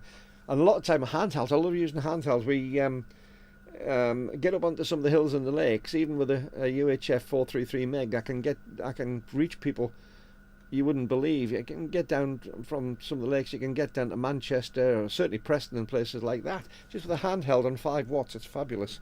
But occasionally I'll go off on VHF on the 144. Is it 144? Yeah, near enough 144, 145, whatever it is. And do that. But it's very rare I'm on VHF these days. Jeffrey, got the 56 and the 30, both sharp as tacks. 16s on your list to acquire. The only thing that puts me off the 16 is it is a big lens. It's a very physically long lens. I don't think it'll be particularly heavy because this 30 isn't heavy, but it is big, and that's the only thing that puts me off. But yeah, the 56 and 30, my 30 is certainly sharp as a tack. And the 56 I really do want. I think it's going to be fabulous. Let me know if you do get the 16 as to how you get on with it. Eric, good to see you, Eric. I've seen your name on here before. So welcome to the live stream tonight. Going to be selling you 45 to get the 42.5 1.4 Leica. I think it's a good choice. I love my 45mm Olympus. That little 45mm f1.8 lens is an awesome little bit of kit. It really is fabulous. I love it. However, it's not as good as a 42.5 lens from Lumix. I think it's the 1.7. And from everybody, I haven't tried the 1.4, but from everybody I've talked to, the 1.4 is a mile better than the 1.7. So I think it's, from what I can gather, I've never used the 42.5 1.4, but I think it is probably a really good buy to do. Let me know. Drop me an email. My email address is usually in the description here. 4countiesphotography@outlook.com. So if ever you want to send an email, then you can on there. But let me know how you get on, because I'm really be interested in that. George, hi Brian. George from Norwich. Another one from Norfolk area. Yeah, I have the 12-40 and the 40-150 Pro lenses. They're both excellent. Very excellent. And also have the 45 1.8, I've just mentioned about that, and the 60 macro. Not much you could want on there apart from maybe wide angle lenses, but you know, what a cracking choice of lenses, what a cracking collection of lenses to take out. They really are. And the good thing with the 40-150 Pro from Olympus, it works with both of the teleconverters, the 1.5 and the 2 ×2 teleconverter. Obviously you get a speed reduction, an aperture reduction, but it works perfectly with that. So on a 2 times teleconverter, you've effectively got an 80 to 300 lens. And again, if we're going for the equivalents, which I don't like the equivalents, but at least it puts in things, that means that you've got a 160 to 600 lens. Yeah, 160 to 600 lens, just by putting that on. Very, very good. And they are just beautifully made. They really are beautifully made. The 60mm macro mentioned earlier on this conversation is superb. And as I said, I've just mentioned the 45 1.8. Awesome. Can be beaten, but it is awesome. So thanks, George. Thanks for sharing that. Really appreciate it. Eric. Yeah, that's the problem with the 1.4. It's price, but Robin did a video about price for Micro Four Thirds just a week or two back. about is it expensive, and I think the general sort of thing is it is. I don't necessarily agree with that. I go back, I did a video a good while ago about when I bought my first Olympus camera, which was an OM1N in either 79 or 80. The percentage of what it actually cost me with my wages was horrendously expensive, and it wasn't much in the lower price bracket. You had a pen, the Olympus pen, which only did half the frame and things, but at the 35mm, that was what you got. It wasn't long after that they brought the OM10 out and the OM20, but at the time when I bought mine, it was an OM1, and that's all you had, and it was the professional camera.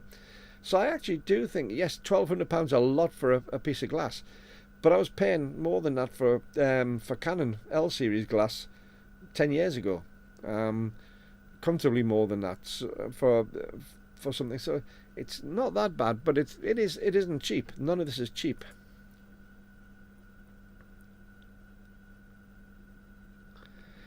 Ah, another ham, another one. No, I don't. I don't. But no, it's another ham. So yes, because that's an American call. That's American sign. What about you, Gizu FVT? Do you ever do FT8? Stick it down in the comments. Lauren, hello again, Lauren. Thanks for your kind words and meant. Seriously meant. I must leave for dinner now. Yeah, I've had my dinner. I had mine a long time ago. It was interesting to listen to all the information about Rotary, which is more needed today than any recent times. Human kindness. Yeah, I tend to agree. There's a few organisations which do what Rotary does. It's not the only one, so don't get me wrong on that. I see an awful lot of bad things. There's a lot of misjudgment about organisations like Rotary, insofar as there's the conspiracy theory about things like Masons and Masonic, things like that, and the two get intermingled. Rotary is a very open organisation. You have the Lions as well. That's another big sort of service organisation. But I think what happened over the last 4 or 5 years, when we had all the lockdowns, when we had people really relying on each other, is when I saw these things come to the fore, because we started having to take a bit of a notice about how each other were struggling. I know I had some serious depressions during lockdowns. I don't do things like that very well, but a lot of the thing with Rotary I found was very comforting. I was my club president when I was the president of my club for the second time when when COVID hit, and I saw my duty was to make sure that all my other club members were safe and well. Rather than having a club, it was about making sure that the people mattered, but also the communications that we had about how other people throughout the world. One of the good things about a worldwide organisation is you've got lots and lots of channels of communication which you can use. You can find out if somebody is struggling, and you can maybe offer support and help and things. So yeah, human kindness is fabulous. I don't do the politically correct bit. I don't do all the wishy-washy stuff, but I do the practical. I do the fact that I like to be able to help somebody. I don't care what their skin colour is. I don't care what their religion is. I don't care what the politics are. I just care that as a person who you're able to be in a position of helping, and hopefully if ever you need it, they might help you back. And that's what I get from it. So thanks, Lauren. Have a really enjoy your dinner, and yes, I say the kind words were meant. George, you also have the 1.4 tele convert. It's also, they're not particularly cheap, those things, but they really do seem to be to just make a different dimension to photography. Also, the Panasonic 100-300 Mark II. I have the Mark 1. The Mark II has the weather sealing, if I'm not mistaken. So yeah, that'd be interesting. Which are looking to move on. I was at like the Olympus 100-400. What are your thoughts on that lens? I played with it. I've played with it a few times. I personally, and this is a personal call, I prefer the Lumix Leica 100-400. I tested one of those about a year and a half ago. I really do like that lens, and I brought a Mark II out of that. But the Olympus 100-400, I think, also is a Sigma lens. I'll stand to be corrected. If you know better than me, please let me know. But I have played with it. It is a fabulous little lens. And I think if you're shooting on Olympus, you're probably as your primary camera, I think you're probably better going for the Olympus lens. All the way through this, I know it's a standard, I know the Micro Four Thirds is a common system, and it should be a standard on that, but whenever I've played with different lenses, I've always found using the Olympus cameras, the Lumix lenses don't quite reach up to the direct opposite comparison of the Olympus. And on the Lumix, I find the Olympus don't quite motivate me as much as the Lumix lenses do. So if you're shooting with Olympus, I would say go for the Olympus. If you're shooting on Lumix, I would say go for the Lumix. But you know, take it out and try it. That's the main thing. But it's a cracking lens, and you're not going to be disappointed with it. I really know that for a fact. Mike, your first SLR was the OM1. Was that pre the OM1N? I mean, you're a little bit older than me, if I'm not mistaken, Michael. I think you might be in your late 20s, because of course I'm in my early 20s. And hang on, we're not supposed to lie. Okay, you're in your 30s and I'm in my late 20s. Yeah, because mine was an OM1N, so I could put the motor driving things on. And an OM20, because the OM20 was the slightly lesser range than the OM1, but it had things like auto exposure on and things, well, aperture priority and things. So yeah, great cameras. My dad had an OM10. It had the little plug-in thing to make it manual. Little thing plugged on the front of it, little dial. But yeah, they were really, really good cameras. And I've still got my OM1. Where's my OM1? He says if he doesn't pull the whole shelf down. Still got my OM1, complete with the motor wind on it, which I think it's even got batteries in. Yeah, no film in it. But I've still got my original OM1 from... I can never remember if it was December 79 or January 80 that I bought this. I think it was January 80. But still going strong. Had a little bit of a problem where the shutter decided didn't want to play. It was sticking a little bit. And I did have a few little light seal problems on it when I got it out of storage. But still, it's back here, it's working. And it just shows how well they were made. Fabulous. You're absolutely right, great cameras. Jeffrey, do you think the Micro Four Thirds companies are going to come out with smaller, lighter bodies? I hope so. I just sold my G9 and GX8 and kept my EM5 Mark III because it's so light. If I'm in the mood for a heavy DSLR, I really do hope they are. I've said this on several videos, and we had a discussion a little bit earlier in this about things like the GX9. I've still got my GX8. My GX8 is in my camera bag next door because I had that out with me today, and I love that. It is bigger than the others, but I like the shape and size of it and things, but it is bigger than the GX9.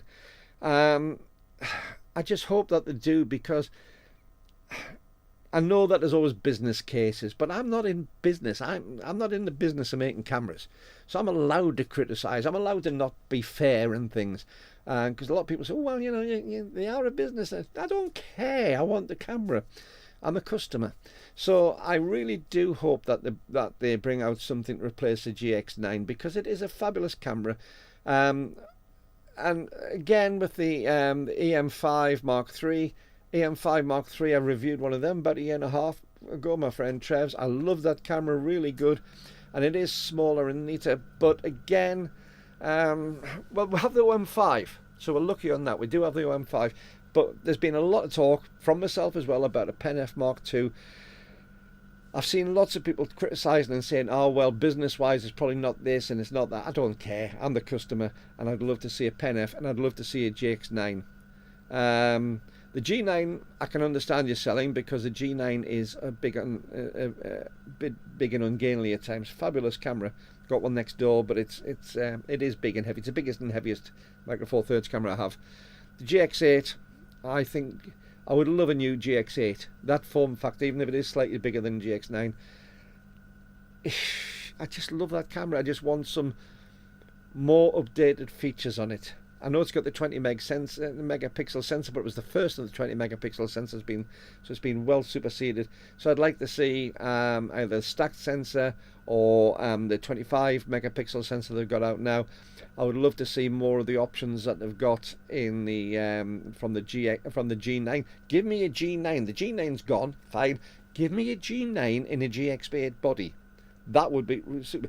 It's not going to infringe on your GX9 Mark II, but if you give me everything from a G9 and a GX8 body, I will love you forever. So long as you put a 3.5mm mic jack and not the 2.5mm. Don't want. I'm sick of the adapters on that.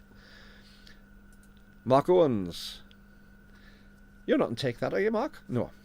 Hi, Brian. Love your videos. Learn something new all the time from down under Australia. Which part of Australia, Mark? We had a discussion about that. We've got somebody on from Sydney earlier, and I've said I've got a friend who's got family in Melbourne. Which part are you from? Because Australia, that's another small place, isn't it? Yeah. Huge, with about 90% of the population on the coast, if I'm not mistaken. So you've got a phenomenal amount of land. And again, some amazing sites. You know, when you get to Australia, there's some amazing sites. A huge continent, a huge collection of countries around the continent of Australia. So yeah, you must have some fantastic things. I'm pleased you do learn something. As I say, I learn something back from people all the time as well. So thank you for being on the channel tonight. How are we doing time? Just checking the time. It's been on an hour and 40 minutes. I'm going to have to cut things down a little bit. It's beddy bites. I've got my dogs through next door. My dogs... We have an extension to the house which is 4 meters square with a nice leather sofa and things in, very very nice, and a tiled floor and things like that, a stone tile floor, really nice, really comfortable. It's our dining room. It's also the dog room. So while they're through there, they're sleeping in that room. They're better looked after than I am. It's a great little room, leather sofa and a leather easy chair. But I'm gonna have to go through and see them because they've been there for a little while. Eric, there we are, off topic. You mentioned we're in the multi. Were you deployed during any theatres, Falkland, Gulf or Bosnia? Yes, short time, won't say where. I've got friends who were in Bosnia. The Falklands obviously has been a long-term thing on that. Gulf, I came out the regular military just after Gulf War I finished, because I came out in December 91, so that I just finished. The Falklands, I'll give you a clue, it wasn't the Falklands. I volunteered to go down to Falklands when it was on because everybody was gung-ho. I was a young man, and you know, I was rather put off war when you see people coming back on some of the ships when they've been through some horrendous things. So yeah, I have had some, but very very short time, nowhere near the front, and not worth talking about on that. But yeah, I've got an awful lot of colleagues who have been in theatre. I've known people who've passed away through that, so I've seen the bad side of that, and I've seen the good side as well. So yeah. Yeah, but I'm ex Air Force, so of course there is the famous thing about the Air Force. We're pampered in the Air Force. We check into the hotels. The army dig in, the Air Force check in. Yeah, but yes, I have been in the theatre, but for a short time and came back out again, and it's not for YouTube, if that makes sense. Thank you. Sure you understand. Mark, Newcastle way, Newcastle, Australia, like. Just got the G92. Nice to see, yeah. Newcastle, I believe, is on the west side of Australia. I haven't got anything to see, but yeah, named after my hometown, of course. They don't speak like that. They didn't do the Geordie accent like I've just been doing. For my foreign viewers, so the non-UK viewers, Newcastle in the UK has we're called Geordies, and there's discussion as to why, but basically we're called Geordies, and we have a distinctive accent. There's a lot of very distinctive accents in the UK, and mine tends to be a bit like this, like, you know. So this is Geordie accent. If you've seen Ant and Dec, they're from the same sort of place. But Newcastle, Australia doesn't have a Geordie accent. And I believe Newcastle, Australia is actually a huge city as well. But nice to see you on here, Mark. Nice to know you got somebody from the other Newcastle. There's a Newcastle in Ireland as well. Jeffrey just didn't need 5 cameras. Yeah, I know that feeling. My wife tells me I don't need 5 cameras. My wife tells me I don't need the rest of the cameras I've got as well on top of that, so shh, don't tell her. I had a GX8, G9, EM5 Mark III, D750, yep, and D780 Nikons. I kept one from each system. I'm with you on the G9, and in a GX8 form would have been a winner. Yeah, I mean the G9 is a gorgeous camera. It really is. Even though it's been superseded, it's a gorgeous camera. And the GX8, I just think, is a fabulous format. I love carrying it. The Nikons, obviously DSLR cameras on that, so they tend to be bigger again, and more ungainly. But yeah, I still have some of my Canon system. I was never a Nikon shooter, I must admit. That you tend to either be Nikon or Canon, and I favoured Canon, not for any particular reason. It's just that's the way that I tended to gravitate. So I shot Canon for a good number of years: 5D Mark II, 5D Mark III, 7D, 70D, 1D Mark III, 1DS Mark III, and I made some good money out of shooting them, and they were fabulous cameras, but they are big and ungainly and everything. So yeah, it's, I think, keeping hold of them. I've still got a 7D somewhere in a box up there somewhere. I've got my 7D. Very, very rarely use it. It's more of just a reminder. Talking about reminders, just looking up here. One about the cameras OM1. I did do a video last year about a Pentax ME Super, no, an ME, Pentax ME that I found, or that my daughter found actually, and this little 35mm Pentax. I could never trace it. I took the film out. I developed the film. I tried finding the places on the film to trace it back, and unfortunately I never found who it was who owned this camera, which was a shame. But looking at the photos, actually they had been there for a long time, and I've got a feeling they might have been given to a grandchild or something, just as a toy to play with. But I do have this Pentax ME, which is really good. Again, keeping silly cameras, but occasionally I'll stick a roll of film through this or the OM1, and I'll do some film photography. I've got a roll of Kodak Gold 200 in here, which needs to go into one of these two. Drop down below. Should I put this roll of film into the Pentax or into the OM1? Let me know before I'm finishing the stream. You've got about 10 minutes. Let me know which one you want I should put the thing into. East side. Oh, it's east. Oh, sorry, I thought it was west side. Perth's west side, isn't it? Perth's on the west. 106 kilometres north of Sydney. Thank you very much for that, Mark. See, I have an education too. It's good. Got my OM1 in 74. Oh, that is an OM1 then. Oh, Mike, you are considerably older than me. You must be in your 30s now. Got OM1 with one of my first few paychecks. Yeah, that's how I got my OM1 in, with one of my first few paychecks from the Air Force. When you started teaching, then OM20 in 83 when it first came out. There's a few differences on OM1. An OM1 in 74, they'd just been released. They hadn't been out more than a year or two. So that would have been fabulous, you know. Because originally I think it came out as the M1, didn't it? It was the M1 camera, then it became the OM1. I don't suppose you've still got it, have you? If you have got it, I'd love to see it. But, cracking. Foxtrot Victor Tango. Everyone should try at least one strange non-native lens with an adapter. Can have lots of fun with them. Quite agree. I've got the beauty of Micro Four Thirds as well, with the mirrorless Micro Four Thirds format.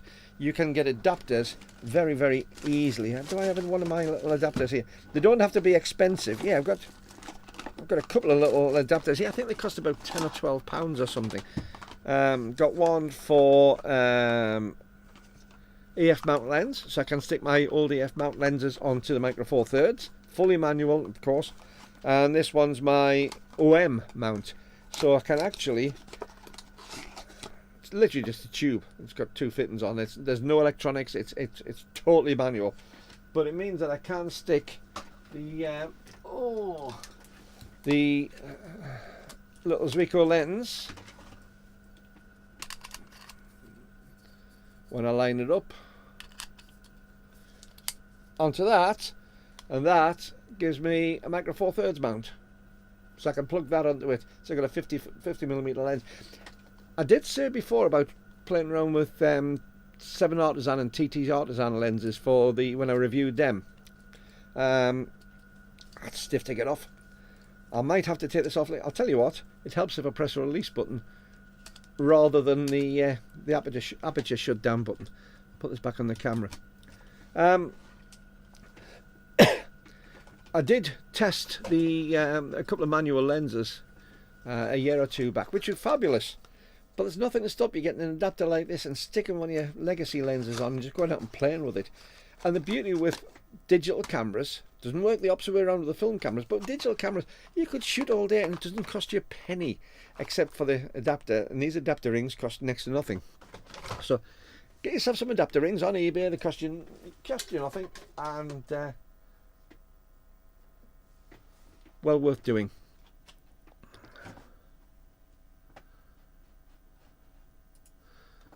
George still using Canon 20D.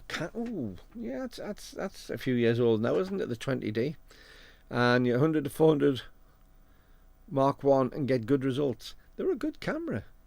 You know, the 20D, as I say, I had a 70D. They brought out the 80, then the 90 afterwards. They were very mid-range. I think they called them enthusiast level of cameras or something like that. Those sort of things. They were APS-C cameras, but they were just down from the top level, from the pro level cameras. And to be honest, my 70D was a fabulous bit of kit. It really was fabulous. And that whole range all the way through, I mean, they're obviously well long in the tooth now, but it goes to what I've said about using second-hand cameras and buying used from your camera supplier or from MPB or Wex or somewhere like that. An old camera is still able to do a huge amount. The biggest problem with getting old cameras is batteries and memory cards. And I've got a drawer full here of, if I can find them, CF cards. Yeah, I've got a whole load of CF cards, which they just don't fit in anything. They do fit me 7D. But apart from that, they're wasted. I mean, you got this. What's that? 4 gigabyte. Yeah. So that's the hardest part. And if you're getting batteries, you're going to be sort of hunting around. But yeah, there's nothing to stop you getting great results from a camera like the 20D. So I'm pleased to see you're still using it. I love that. David, got to head out, but it was a pleasure listening and learning. Thank you. Pleasure listening and learning to what's been coming over from people like yourself. It's going to be a two-way street, so thank you. I'll check out Lauren's site this evening. Night all, night David. Thanks for joining in. FVT, you have an ME Super, sadly underused. What was the difference between the Super and the ME? Can't remember what it was. There was some simple on that. April, hello April, how are you? Another one of my Patreon patrons. A few of my Patreon patrons get onto here. And another good channel to check out. Like Lauren for her page, check out April's channel. You can click on her face on here if you want to, and that will take you to her channel. Great little channel. She's been using the G9 Mark II. And she also had Sony, if I remember right, but also been using the little G100, which I like. I like my little G100. But she's been doing a huge amount of stuff. Some nice stuff with squirrels and things. We have a lot of squirrels in the UK, a lot of grey squirrels, but a lot of red squirrels around the Lake District, which are very rare. And I've been watching some of the grey squirrels and the black ones over on April's channel. So if you get the chance to check April's channel out, please do. There is one provision. When you check a channel out, you must hit like on any video you read, you see, and also you have to hit the subscribe button on her channel, because she needs the subscriptions on that to make a channel grow, because she's really, really good. So check out April's channel. Hi April. Sorry, waffling on. Do you know if compressed RAW is as flexible to edit as uncompressed? I'm enjoying shooting RAW, but it's taking up so much space. I've never seen anything with compressed RAW. How do you compress RAW? Because RAW surely is what's coming out the camera. Interesting. I don't know is the answer to that question. I haven't got a clue, April, because it's something I've not really come across. Compressed files as a general rule aren't as flexible to edit, because when you compress something you in theory lose something. Depends on the compression and how it's done, but in theory by getting rid of stuff it should be difficult to get it back again. I stand to be corrected on that. Yeah, it depends on what you're doing. If you've got the G9 Mark II, it's a bigger sensor, so you're going to have bigger photographs because it's 25 megapixel rather than 20. My answer is I don't know. The advantage on the G9 Mark II, though, is you can plug an SSD drive straight into the output port of it, into the USB-C port. So you could put them straight to a portable drive if you wanted to. And not many people seem to be aware of that. But no, the trouble is everything's getting bigger these days, with bigger sensors. So it's one of the drawbacks of it. George, OM1. That's I've missed something on that one, George. Where am I?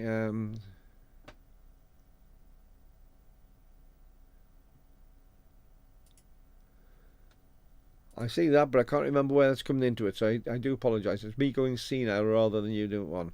Mike, M1 indeed, but mine's sadly no longer with me. Oh. So put your film in the OM1. Okay.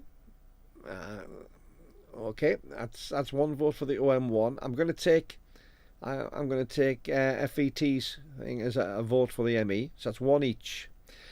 Great Vanzini photos. Hi, Great Vanzini. I see you on everybody's streams, and it does warm my heart when I see your name come up, because one, it means I've been in the same sort of company as those esteemed people who I have a huge amount of respect for, and two, I see your comments and I really enjoy what I see coming from that. So welcome to the channel tonight. Very little time left, I'm afraid. I've got about 5 minutes, because that'll make me on for 2 hours. But yeah, please check the replay out. We've had a huge amount of chat about all sorts of things tonight, about lenses, about cameras, and about rotary as well. So welcome to the channel tonight. Contrail. Nice, finally caught a Brian live stream. Oh, you 5 minutes left, Contrail. Yeah, well, please check out the replay of this one. But you are on it, and that's part of the thing. You're on the live stream. Welcome to the live stream. Nice to see you here.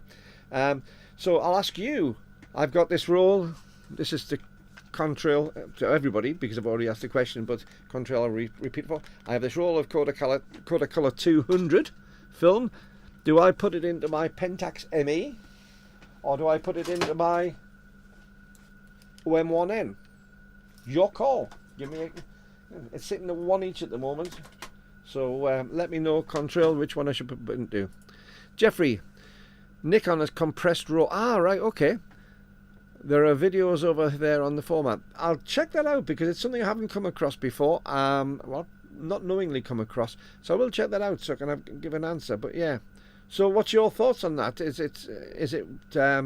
there big issues? Is it very lossy? Have you come across it yourself? Let April know before we finish. Got about 5 minutes, Jeffrey.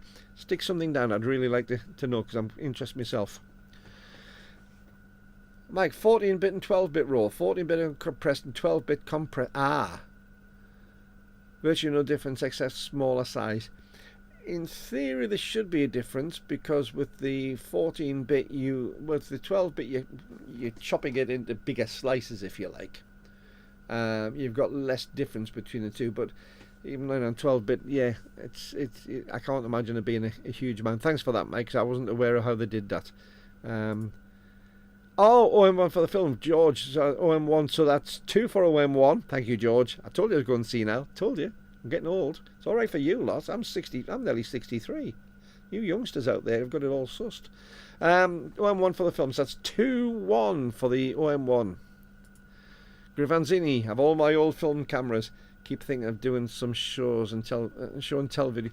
Why not? Do some. I'd be interested in watching those. You've got an immediate subscriber if you do. So yeah, please do that, because I'd be ultra interested to see them. Thank you. You're welcome. I meant what I said. FET. ME Super has a manual mode, apparently, not included in the ME. Ah, right, yes, because this one doesn't do manual, as well as a few other differences. Interesting.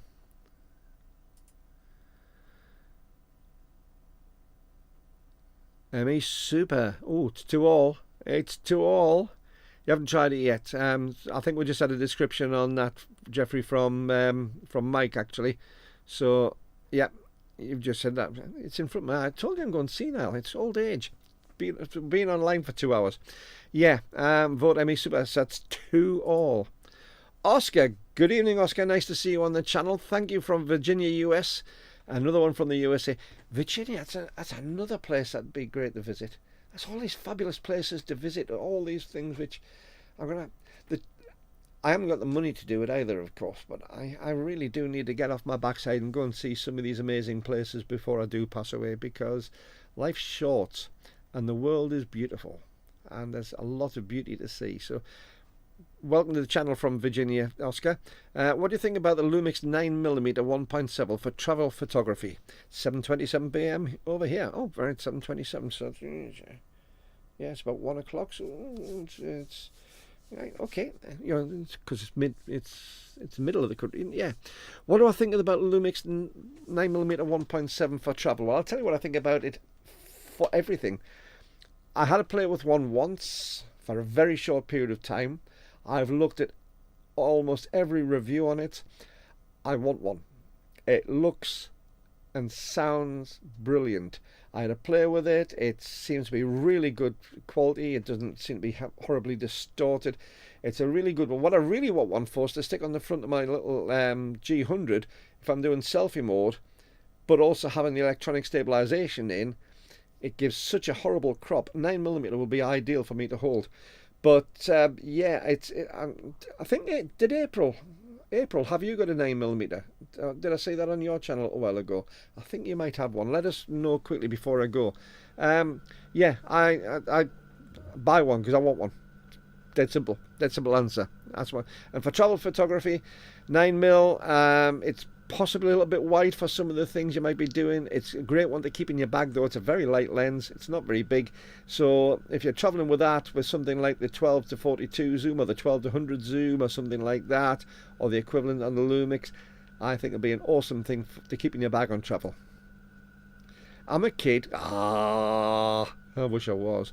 But thank you very much. What film am I using? What I can get hold of. There's not a... Why am I looking at that screen? What I can get hold of. There's not a great deal of film stock on sale in the UK at the moment. I did shoot a roll of Ilford. Was it Ilford? Yeah. No, Fuji film a little while ago. A monochrome film. I got this a while back from my local camera shop. Kodakola Gold.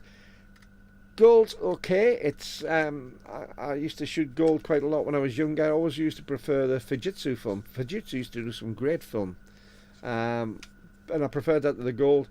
But this is what I've got. I'm going to stick a roll of colour through, and yeah, it's colour gold. This is the 200, and yeah, it should be okay. Depends what the camera's like.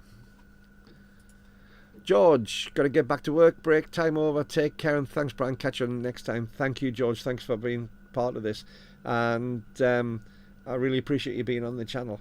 That's the only problem. You have to keep on going back to work and things like that in life. Genius film stock. I'm presuming that's asking the same question as I've just said about what I'm going to be doing. So one more control. Yep, certainly more control, because it's fully manual. So that's 3-1, 3-2, I should say. I think it's 3-2. Control. All I see, completely unknowledgeable. That's good. Helps. There's nothing like a bit of pot luck when I guess. When it comes to film cameras, I've only begun shooting 2 years ago and only ever managed my own camera, being a Sony A7R Mark III. Good cameras. Good cameras. I never really got into Sony. The whole world's into Sony cameras, but I hear so many good things about them. But I don't want to change away from Micro Four Thirds, so that's where it comes with that. So yeah, only begun shooting 2 years ago. A mere novice. But you know what? Sometimes I say that flippantly. I don't mean it in a nasty way. sometimes when somebody's fairly new to the field, they bring things with them which us old timers who've been doing this for a long time have become staid and grumpy and things. And somebody who's got a fresh set of eyes and a fresh attitude and a more modern attitude, they can bring so much to photography. So drop the only, drop the word only, in my opinion. You become shooting 2 years ago. It's not only, it could be a real advantage to you. So thank you for the comment back. Enjoy your photography. Doesn't matter how long you've been shooting. Have fun with it and enjoy it. Marsha, hello Marsha. Boynton Beach, Florida. Where's Boynton Beach? Let me know where Boynton Beach is. I'm interested. I love Florida. I've been to Florida 3 or 4 times. I love it as a state. I think it's a really fabulous place to go to. I've only done the touristy bits there, and only then in the centre part. I've obviously done all the Orlando and the Kissimmee and things, but we did go across to St. Pete's Beach and stayed there, and I enjoyed that, and I enjoyed having to drive around Florida. I've done quite a bit of driving around Florida, and of course done all the touristy bits. The thing I found with Florida, which was amazing, the first time I went to the States was to Florida, and I was looking forward to the food. Oh, loads of food. That's great. I'm very much into food. I was looking forward to the Space Centre because I used to work at a place called RAF Spade Adam, which is where we had the Blue Streak rocket and where it was developed and done. So I'm very much into space. I'm hyper into space program stuff, and Mercury and Gemini and Apollo and to a lesser extent the shuttle, but certainly insofar as the rocket thing. And I really wanted to go to Daytona. When I first went there, I went to the food I was eating wasn't terrific. I had to find some really good places. There are some fabulous places, but overall, we ended up doing the sort of fast food thing, which wasn't so good. I found Kennedy Space Centre a little bit okay. Didn't really do me, and I never got the chance to go to Daytona. The things I didn't want to do was the driving. I wasn't really into the idea of the have a nice day bit. And then I got across there and realised when people are saying have a nice day, they mean it, which was really good. The driving I absolutely adore when I go to the States. And eventually I got to Daytona. What a beautiful little place that is as well. That infamous beach. But I just found the whole thing fabulous. We did all the Disney, we did the Universal Studios touristy bits, but I just found Florida, once I'd been the second time, I found Florida to be just an absolutely glorious place. So you're a very lucky person living in Florida. I'm very envious. Southeast coast. So I'm presuming that the southeast coast of Florida rather than just the southeast coast of USA. Let me know where that beach is because I'm not familiar with it. Contrail, I will say that both the film cameras you showed are gorgeous though. So charming. There is a charm about old cameras, isn't there? There's a charm about old film cameras. And thank you for the welcome, Brian. Your channel is my favourite. I'll blush. When it comes to photography, your videos just feel cosy and welcoming. Thank you. That means a lot. It means a lot to me. Unfortunately, what you see is what you get. I had a comment from somebody the other day complaining that I tend to that I wander off subject a little bit in the middle. The one thing I don't do on these videos, I'm not super professional when it comes to video making. I'm not super slick.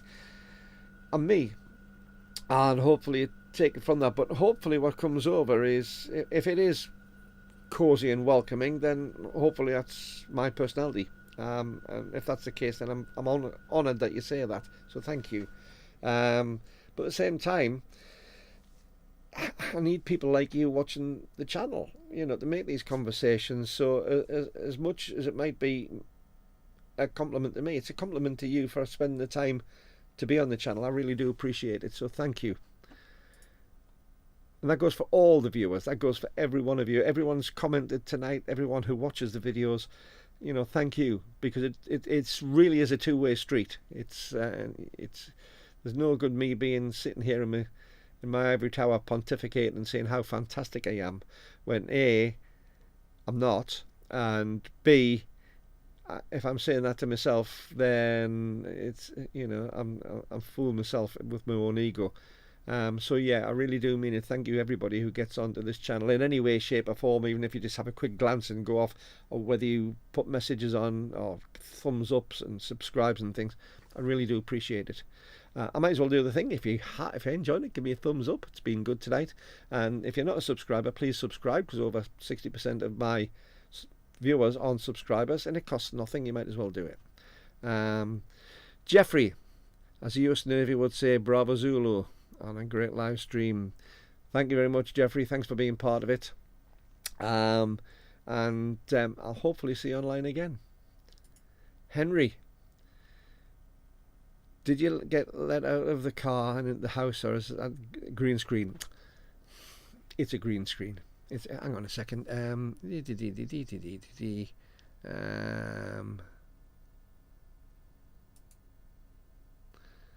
No, it's just got the standard background on that one. It's a green screen. I don't have a posh house like this. I live in a cardboard box just outside the cesspit. You know, my wife occasionally lets me in just to have a look at some food in the kitchen. But no, this is just a nice picture I found, which feels warm and cosy.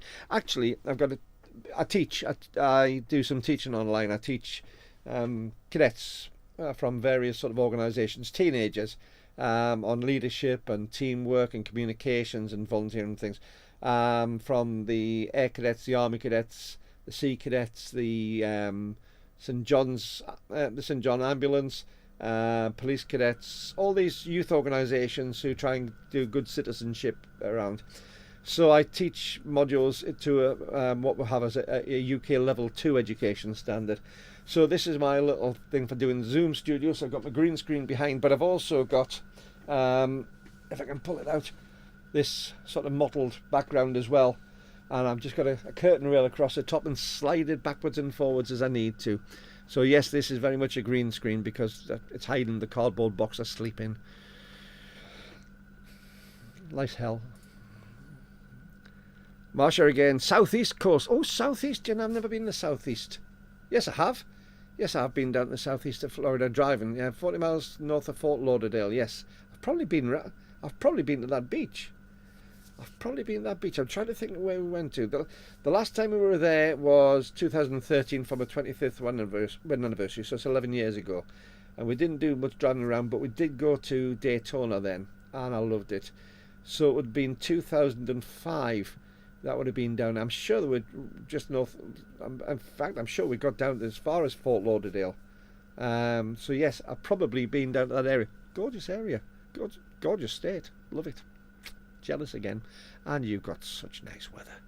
I know you get the odd hurricane through, which blows buildings down and things. But there's something particularly nice when you get this torrential downpour and it's 32 degrees. It's quite pleasant. For visitors anyway. Poor Genius, I want to vote for the Pentax. Ooh, 3 each. As I'm not very familiar with the Pentax, and it's pretty one-sided for the OM1. Yeah.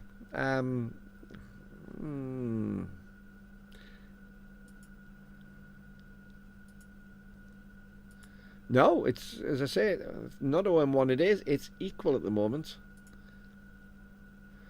Thank you, April. As I say, it is nice. I'm just having a look on the screens because I'm looking on that monitor. That's where I've been looking across all the time. It's a rather nice piece of. I've never really looked at that before. It's just been a picture in the background, but it's rather nice. I'd quite fancy sitting in that little chair. That little chair in the background, the blue cushion on looks nice and comfy and old-fashioned and warm and cosy. But yeah, that's a good bit of art. You're right, April. It is. Is there a link to April's site? No, just have a look for April. It's just April Clayton, if I remember right, on YouTube. Let's just have a bear with me. If I disappear, you know what it is. But accept all on that. Just kind of a quick look on here. I'm just going to do a search for April.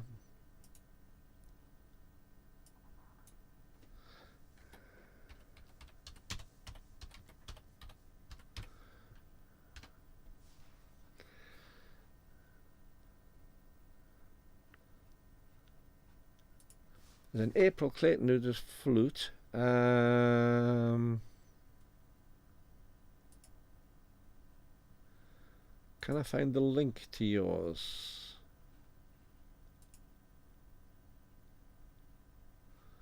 I'm subscribed to April 6. 1.8, 1,810 subscribers. Excellent, April. I'm pleased to see that's rising. If you just put in April Clayton in the search on YouTube, and you'll see the photograph that you've got of April there with that purple background. You see her on that. Go and check out her channel. Let's get her up a little bit on that. I hope you're monetized, April. I hope you're getting some of them monetized, because they put adverts against your channel whether you like it or not, and you might as well make something out of it. So if you're not monetized, then you've got over 1,000 subscribers. Hopefully you are, and I'm hoping you're getting more than 4,000 watch hours a year. So yes, check April's channel out. But no, just search for April Clayton. It's not the flute player. It's the one with the face and the purple background. Marsha, Palm Beach County. Yes, I have been down. I remember going down there. So yes, thank you for that. AMSL cardboard box. You're lucky. Yes, well, I used to work 26 hours a day, and you know. Yeah, we've seen that sketch. That's a Monty Python. It's a good sketch. Yeah. Originally, actually, it wasn't a Python sketch. Originally, it was done pre-Monty Python. It had most of Python's team in, but it also had Marty Feldman as one of them in that. Now, Marty Feldman, if you're not sure, was Igor or Igor, depending on what he wanted to do, in Mel Brooks' Frankenstein. So if you've seen Mel Brooks' Frankenstein film, which is brilliant, the Igor is Marty Feldman, and he was in the original one. And I'm trying to think the program it was on. It might have been the Frost Report in the UK, but yeah. You're both on the same level there, aren't you? On the ground, the Four Yorkshiremen sketch. Yeah, but it was pre-Monty Python. Can you remember what it was, Mike? Was it the Frost Report that was on? I can't remember which one it was. Because what did you have? There was a couple of programs which had some of the Python team in before it was Monty Python. But yes, good sketch. We're evicted from our hole in the ground. Now stop it. You'll get me done for copyright if you do the whole sketch. George, got it and subscribed. Thank you, Brian. You're welcome. Hopefully, I presume you're talking about April's link. She's got some lovely videos on there. She really has. And if you haven't seen them, please go and check them out. Listen, people, I am knocked out. It's been 2 hours and 15 minutes I've been online. I feel like it's been 5 minutes because it's just been an absolute joy and a pleasure for me. Thank you. Thank you for that. Got to put that up. Feldman was a genius. He was, even if not speaking. But when he spoke, oh, he was fabulous. Thank you, Great Vanzini. Oh, hang on. Yes. Oh, I'd forgotten that. Didn't know I wanted to finish. The sketch was written by Tim Brooke Taylor. Yes, it was Tim Brooke Taylor because he was also in that original sketch, wasn't he? John Cleese, Graham Chapman, Marty Feldman. At Last, the 1948 show. Yes, that's the one. Who was the young woman? There was a Last 1948 show. There was a young blonde in that, a real dizzy blonde in that one. I'm trying to remember who it was. She was really famous at the time. FET, you're going to have to tell me who the blonde was in at Last the 1948 show before we go, because she was gorgeous and real dizzy. I'll just bring those up. Yes, George, it was April's site. Yep. Come on, last message. George, G0FET, you're going to have to tell me who was in the... In fact, I'm going to Wikipedia it.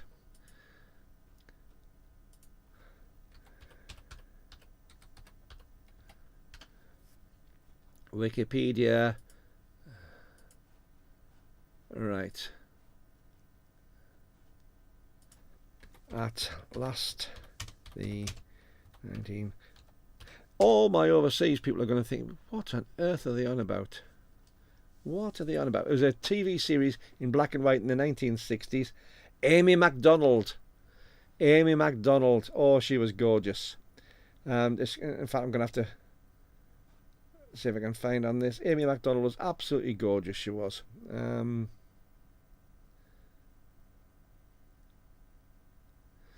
Yes, that's going back some time. I think I've actually got a video box set of that last 1948 show.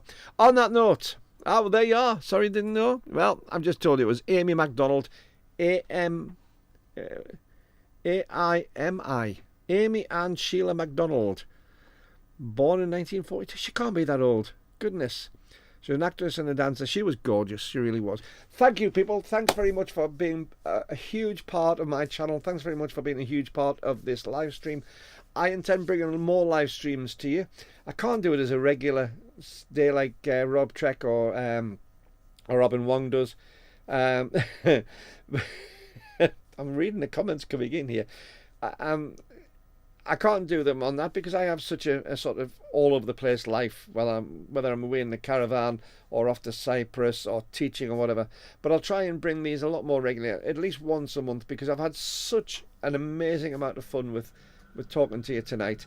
And I've had an amazing I have an amazing time on YouTube with my little clan of people. Anyway, so thank you for being a part of that.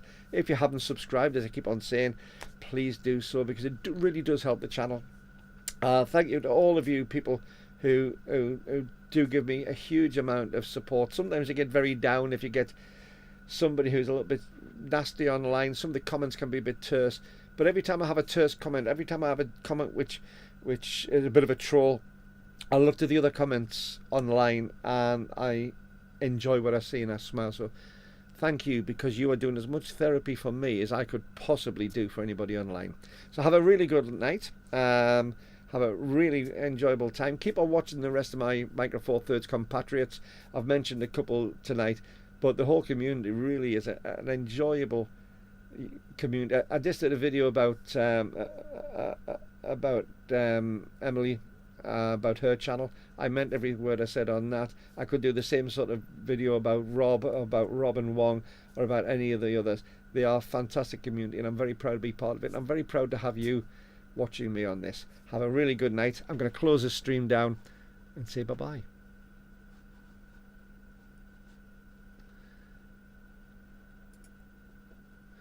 Or I will when I work out how to switch it off.